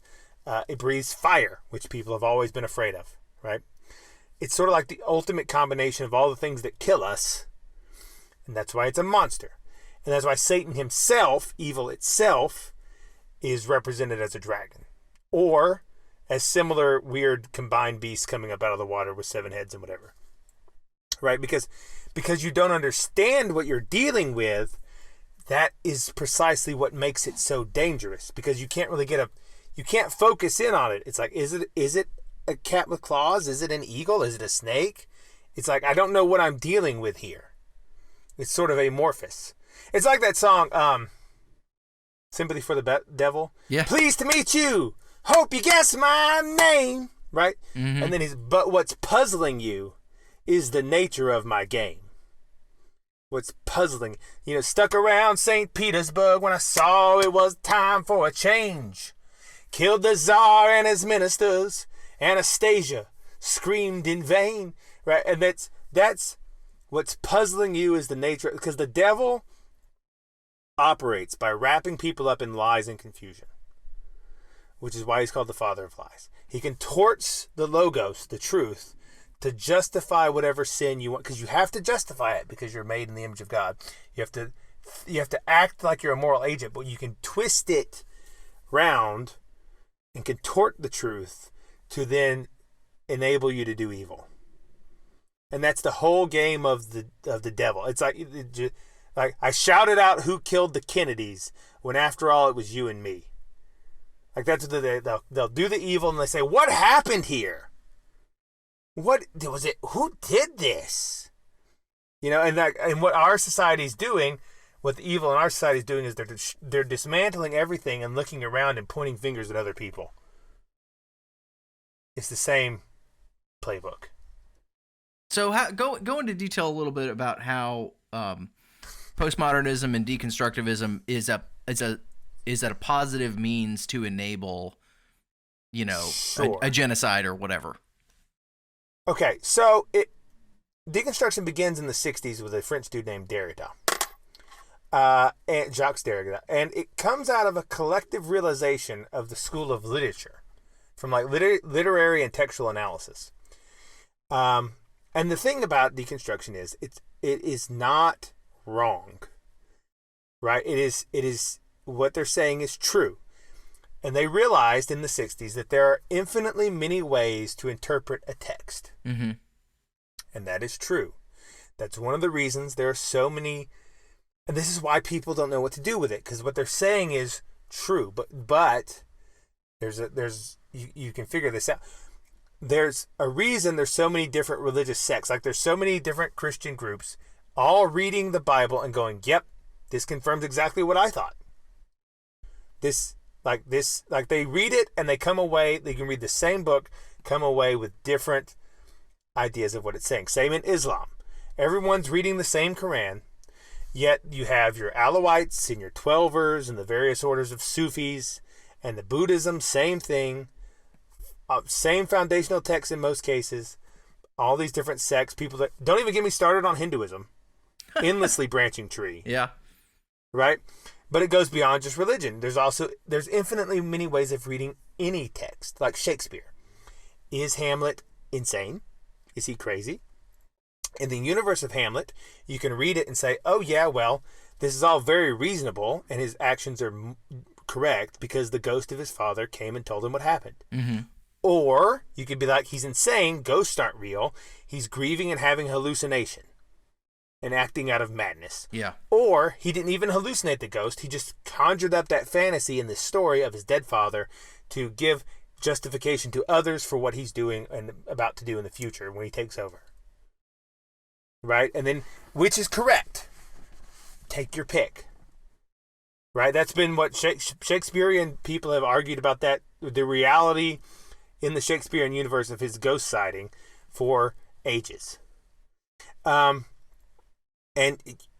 with all, not just literature, all, like when you watch Harry Potter movies, same problem. Is Ron Weasley a good friend, or is he an attention-hungry gold digger? Because he has, after all, he has a strange habit of taking off for really dumb reasons at crucial moments. Right? Mm-hmm. Maybe he's just hanging around Harry because he's the, quote, boy who lived, and he wants some fame to splash onto him. Could be. Or history. Like, were the Pilgrims God-fearing Puritans seeking freedom in a new land from religious persecution? Or were they genocidal maniacs who wanted to exterminate the Native Americans? Take your pick. Like, what do you want to believe? And that's what the devil is always saying. What do you want to believe? Well, I can come up with a very good reason. Right? That's the pleased to meet you, hope you guess my name. That's like, hope you guess my name. That's like these things. That's why Rumpelstiltskin, you have to guess, if you guess the name of the demon, you beat him. Yeah. Right? And this is a problem of infinite interpretation that arises necessarily with complexity. So any sufficiently complex narrative or data set can be viewed from infinitely many angles. Like, there's not like a whole lot of interpretation room in, say, The Very Hungry Caterpillar. To most people, it seems to be a narrative about a caterpillar that likes to eat. Yeah. Right? But as you get, yeah, but as you get more complex, it's like connect the dots. Okay, so if you have 2 dots, you can only connect them in one way. If you have 3, you're always just going to make some sort of triangle. But if you have 100 or 10,000 or 10 billion, all of a sudden you have enough dots you can connect them in any way you want and make any sort of picture you desire emerge. And so if you have a sufficiently large text like the Bible that has all these dots in it, or the U.S. Constitution that has all these data points in it, you can connect them to make any picture you want. And that is a true thing that you can do that Derrida picked up on. Okay, and then you can be like, well, like it's not simply lefties being lefties to dunk on you. Like Derrida pointed out a legitimate problem hitherto not really appreciated, which was like, well, if I can make any picture I want out of these data sets, who's to say which picture is correct? Right? Because as far as we know, the dots aren't numbered. We don't know which way they were intended to be connected. Why don't we just connect them any way we want? And if that connection means that, if in our particular picture it's really nice, we like a lot of it, and it also has at the bottom like, some things we don't like so much, like maybe abortion or eugenics, or like it erases the distinction between male and female, but it brings us this utopia equality world, then maybe that's the best one. And why is your version better? And then no one has ever been able to answer really in the public sphere, like why your version's better.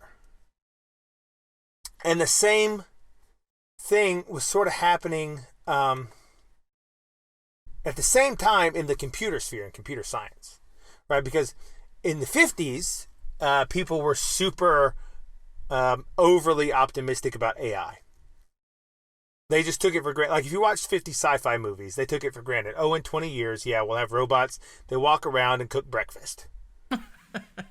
Right? Like, why wouldn't we? Because and that's a great question. Why wouldn't we? Why didn't it happen? Because in their minds, their naive minds of how computers would turn out, well, we have cameras, right? And we can make machines that move, yes. So we just put camera on machine, and then it can move. That'll be like its eyes, and then it can move around the world and do stuff. Simple. Right? And the closest we've got at this point is Roombas. It's not great. It just didn't. It turned out to be much more difficult than I mean, Boston Dynamics has some cool stuff at the moment, like. Indeed. But those robots are still extremely programmed, which is to say they're doing a very linear, specific function. Right. Like the dog, the Dynamics dog, which is very impressive and cool. Don't get me wrong. Mm-hmm. The robotic dog they made is awesome. But it really only walks and carries things. Like if you tried to say, hey, robot, go up the hill, get that bundle of sticks, that would be a nonsense statement to the robot. Yeah. It's like it doesn't understand that it's a robot. It doesn't understand what a hill is. It doesn't understand what sticks are. It doesn't understand like all of that doesn't make any sense. It can move forward or back, stay in proximity to you if you have a sensor on you, and balance, which is cool, very impressive. But it doesn't do nowhere near what they thought would happen. Yeah. Because what their idea of like, well, you just put a camera on it is not so simple. And they found this was an unexpected and really profound hurdle. Because say you have a video of driving down the street, like your Tesla, trying to make a smart car, put a camera on your car, and which Elon Musk keeps saying will come out in 3 months and never does. He's like, oh yeah, we're about there. The smart car it's right there. And you've got these cameras, and how do you get the machine to recognize what it's seeing? Yeah. Like, because truly, like a video file or an image file, like a JPEG, is just a bunch of pixel values. That's all it is. It's like, okay, this square has this brightness and this color. It's this luminance and this R and this B and this G. And that's all it is. And our brains, the human mind, make sense of that image and pick out like, oh, that's a traffic light. Oh, that's the road. That's where the road ends. There's a tree. There's a person on the side. There's a curb. How is the brain doing that? You know, like I posted this the other day. We're currently trying to make machine learning algorithms for like drones, which is awful. Yeah. Should not be done. And these scientists they published this article. They called it I think it was called a literary text-based attack, which is basically they showed an apple, right, and then they had the computer tell you what it was, and it was like, I'm 84% sure that's an apple. Okay. And then they wrote the word iPod on a piece of paper and taped it to the apple, and they did the same test, and the machine goes, 100% that's an iPod. And they're like, now what if you just wrote terrorist on a card and put it, and it's like, oh, there's and you just put it like on something else. Yeah. Like that's a problem, because the machine truly doesn't understand what things are. Mm-hmm. Like it doesn't have that ability. And that's why, what Google's trying to get you to do when they offer you CAPTCHAs, by the way, is they're trying to unknowingly helping them build Skynet. Yeah, I always feel guilty when I do a CAPTCHA. Yeah, they're crowdsourcing AI training. Like, here's a bunch of images. You tell the computer which ones are streetlights, and that'll help our smart car, know what a streetlight is. But as it turns out, that doesn't work very well either. Mm-mm.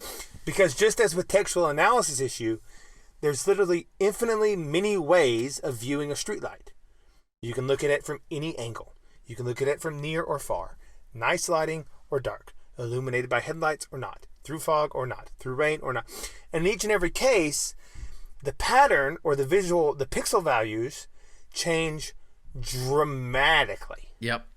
And the computer is like, this is all just colored squares. And so,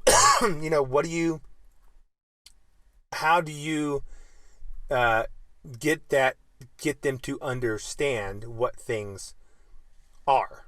Yeah. And why do you understand what things are? Like, how is the human brain doing this?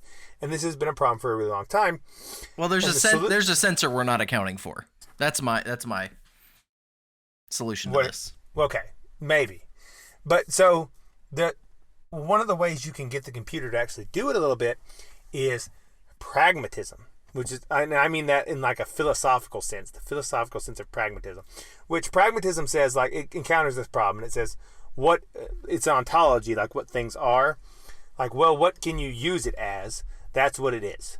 Okay, yeah. Like, if you hand me a thing and you say, this is an axe, but I walk out into the woods and it doesn't chop down a tree, it's not an axe. Yeah. Right? It may look like an axe, but if it doesn't, it's not an axe. And they say, is that true? And they say, and the pragmatist is like, that's as true as you can get. You know, that's like, it's sort of Wittgensteinian. It's like, it's true enough. Mm-hmm. So, which is to say that the way the pixel values are interpreted, or the dots are connected in this infinite, is determined by your goal. Right. Like the way you read your is going to be determined by your goal. So you have to give the computer a goal.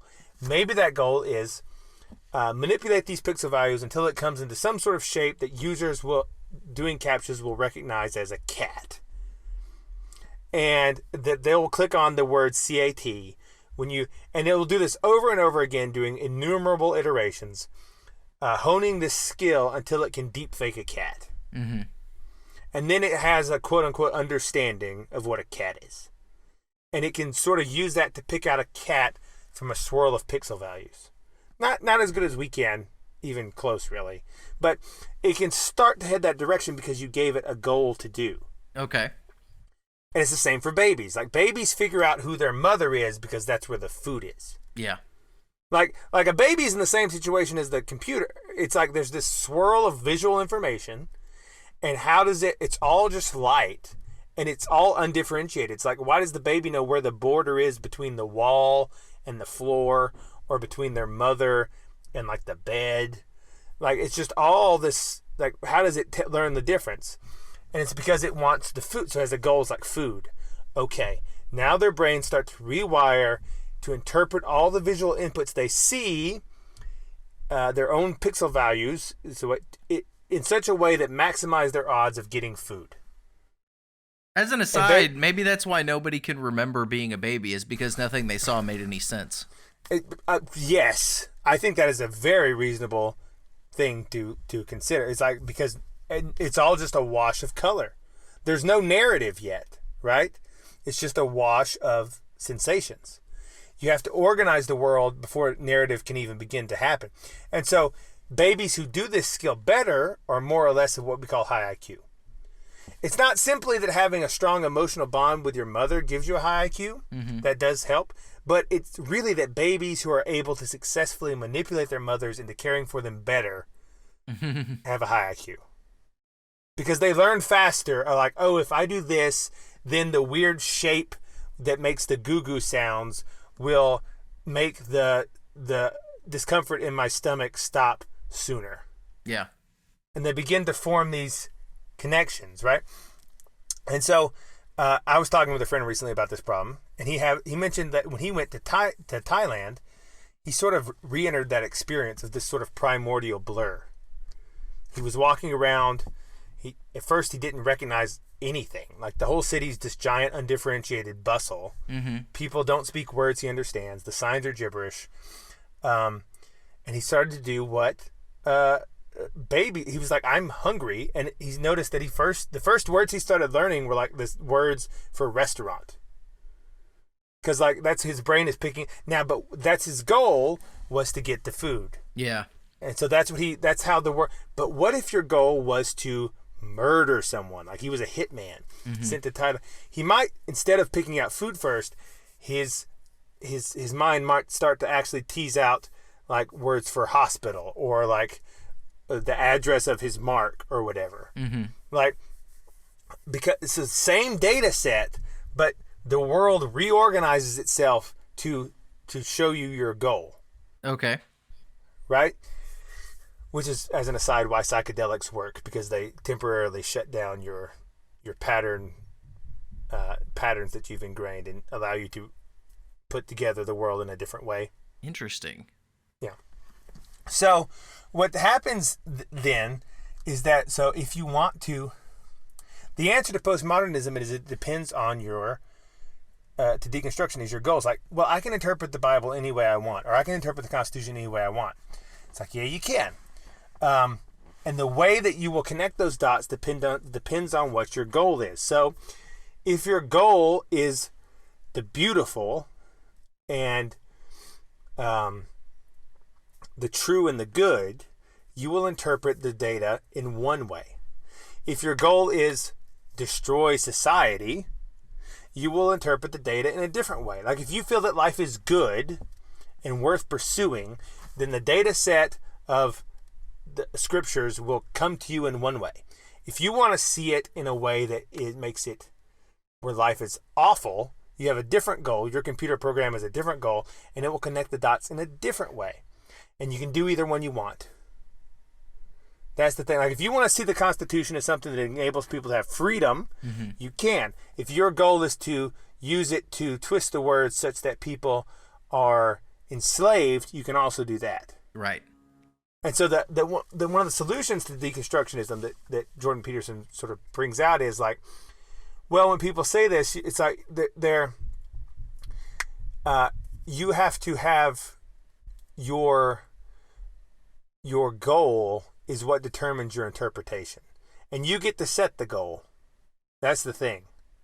You can, if your goal is heaven, you can set that. If your goal is hell, you can set that.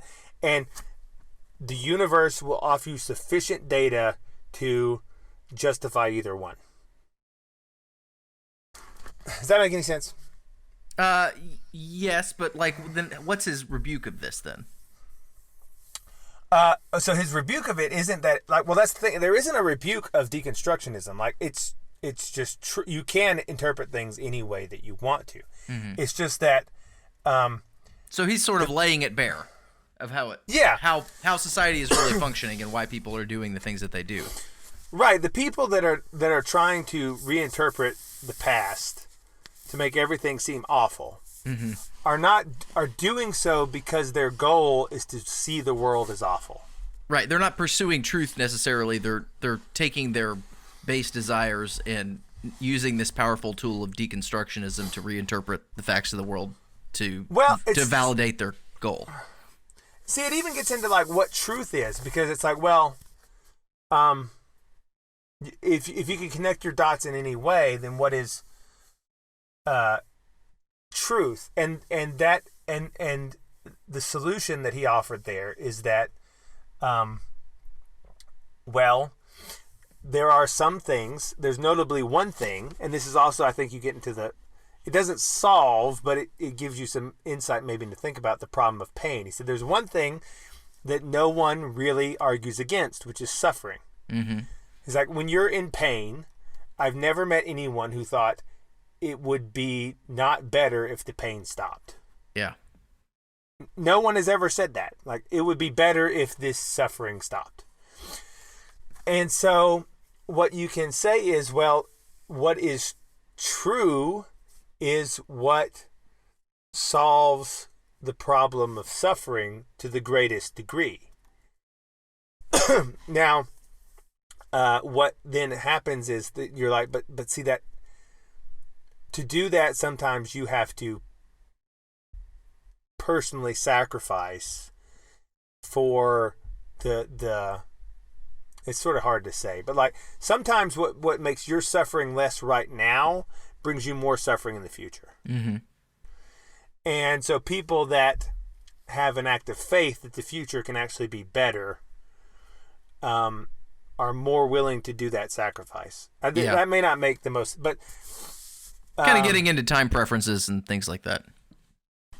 Well, yeah, it's not even just time preferences. It's like, do you think that this is do you think that it's possible for this to work out? Yeah. Like, you look at the universe, you look at the cosmos, you look at your own life, you look at people dying around you, you look at starvation and cancer and all the awful things, and you say, okay, now, do you believe that this can end up in perfection? Mm-hmm. And if you want to go that route, then you can, right? But and you that's where an act of faith comes, because you're like, well, this where truth is leading me. But if you don't, then you can say, I don't believe that will happen, and I will take the temporary pleasures that I can get because I think that's the safer bet. Yeah. So I think that was one of his biggest. I mean, there's this thing about clean your room and lobsters and stuff. We've been going a pretty long time though, haven't we? Yeah, we're at about 2 hours and 10 minutes. Yeah, Chungus starts to get mad at me if we go over 2 hour 45. No, he doesn't. But briefly, I mean, a few more, like clean your room. That's a night. That was the most memey because it was the most digestible. Yep. I mean, it has a metaphysical side also and a practical side because, like, metaphysically, it's the same thing as like what we talked about. Like, if you set your goal as, like, if you're sitting in your room and you're just watching TV, then you don't really notice the pile of laundry in the corner. Mm-hmm. But if you say, my goal is to clean the room, all of a sudden, all the things that you could do to clean the room pop out at you. Yeah. And conversely, if you say, I want to trash the room, really destroy it, all of a sudden, a different set of things jumps out at you that you could do. Mm-hmm. I could knock over the bookshelf. I could throw all these papers on the floor. And that's like, that's sort of, if your goal is heaven, you can connect the dots of the world in one way. It will show you all the things you can do to start manifesting that in the world. If your goal is hell, it will show you all the things you can do that will start enabling you to manifest that. Right? And so you set your goal, you set your intention, and then the world will reorganize itself to your consciousness in such a way that, or your consciousness actually reorganizes the world, is more accurate, in such a way that helps you get toward that goal. So that was the metaphysical side of clean your room. Is it's sort of like a concrete example of that idea of how you deal with deconstruction, because the deconstructionists are the people that look around the room and say, how can I trash it? Because it's personally harmed me. I want revenge. I'm bitter or whatever, right? Yep. So it's like that. But the other thing about cleaning your room is that it's a you-sized problem. Mm-hmm. Like people, we have people going around literally who think they're gonna clean the ocean, but have trash kitchens. Yeah. You know, like they're just deluded adults. And so it's people not understanding the limits of their problem-solving ability. Mm-hmm. Like, society is complicated, and we have a massive populace that actually believes truly that they know how to fix it. And it's like, you're an idiot. Like Peterson used to say to his college class, he would say, look, 6 years ago you were 12. What do you know about fixing geopolitics? Right? Like, and really, like, what do you know if until you're like 60? Yeah. And like through a lot of because society is complicated, and you have to have humility to know that you don't actually understand it unless you really like. An example he would use is say, you don't want to saunter up to an attack helicopter with a wrench and say, I'm going to fix it. Right. Like, you're just going to make it a lot worse. Don't touch it. Mm-hmm. You don't know what you're doing. And we have people running around doing dumb things to save the planet or fix wealth inequality. Like, there's real problems. Yeah, most of them are in Senate. Yeah, there's real problems in the world. But unless you understand, it's so incredibly primitive what we're just savages running around with hammers beating on things going, we fixed it. It's like it's like the apes in space, the Space Odyssey hooting at the obelisk. Mm-hmm. It's Antifa and Oath Keepers and pink hats and women in Handmaid's Tale dresses and people who think they're Dumbledore's army and Proud Boys and QAnons running around hollering going, I'm helping. It's really, I mean, they're like, I'm helping. Makes me think of Ralph Wiggum from The Simpsons. Yeah. Yeah. It's like, you're not helping. Please go home. You know, like the number of people on the planet that really truly understand the U.S. economy is like 2. Yeah. There's like 2 people. All of us know it's broken, mm-hmm. but we don't really know what it would take to fix it. But we all have an opinion about it. I think you should turn the wrench here. No, it needs a screwdriver here. And everyone's like, no, and then we're all beating on it from different angles, making it worse. So the idea of clean your room is like, start with where can you fix acid rain? Probably not. Can you personally get the plastic straws out of the sea turtle's nostrils? Doubtful. Can you vacuum the carpet? Yes. Like, would the world be a little bit, tiniest bit better than if you did? Yes. It's not much, right? But then you say, okay, but what if everybody actually did the small things that were truly objectively net positives that they could do? And we all did that. How much better could the world be in 5 years if we all did those small things? Which is right? A helpful, very helpful idea. And it's a great place for a lot of people to start looking at their life. Yeah, you don't need to be arguing for universal basic income if you can't be bothered to give the homeless guy $5. Yeah. Right? Focusing on big, giant problems that you personally cannot change is a way of offloading responsibility for all the small things you can change. Amen. Yeah. Like, people all day scream about how people need health care but won't drive their elderly neighbor to the doctor. So what if we, or how we need to quit using pesticides but never plant a tomato? Yeah. Like, what if you just did, like, stop worrying about someone, that's what his point with the clean your room was. Don't worry about the big picture so much because that's beyond you. But as you start to make these little changes, you actually sort of level up. Like, he who's faithful in small matters gives authority over large matters. Like, you start to clean your room. You're not very good at it. Maybe you get tired of it quickly. Maybe you get bored. It's more work than you thought, right? But if you keep trying, then you get more efficient. And maybe soon you're not just cleaning your room, you're cleaning your whole house. Mm-hmm. And maybe you're also cleaning the outside of the house later. And if you get good at that, maybe you're helping clean up the street. And if you have time to do, then maybe if you get more efficient at that, maybe you're cleaning your house and the street and volunteering at the school or participating in a youth program. And then maybe if you're getting good at that, you are, people are coming to you and asking you for advice on how they can live their lives better and so forth, right? Mm-hmm. How far can you take that? Can you begin to clean up spiritual messes, mental problems? Can you begin to sort out political messes, right? Who knows? But you start where you can start. And just like, well, right now I don't know what to do, but one thing I could do that would make my life just the slightest bit better would be an objective net positive would just be to clean the room. Right? So, yeah, we could talk about Jordan Peterson for a long time, but we've been a long time together. Chungus is going to get mad. It's okay. I think he'll get over it. Yeah. So, I think Jordan Peterson is back. He said he still feels very sick and that he still has a lot of issues. His daughter still has her ex-husband that she got together with because he told her he was a demon, which is weird.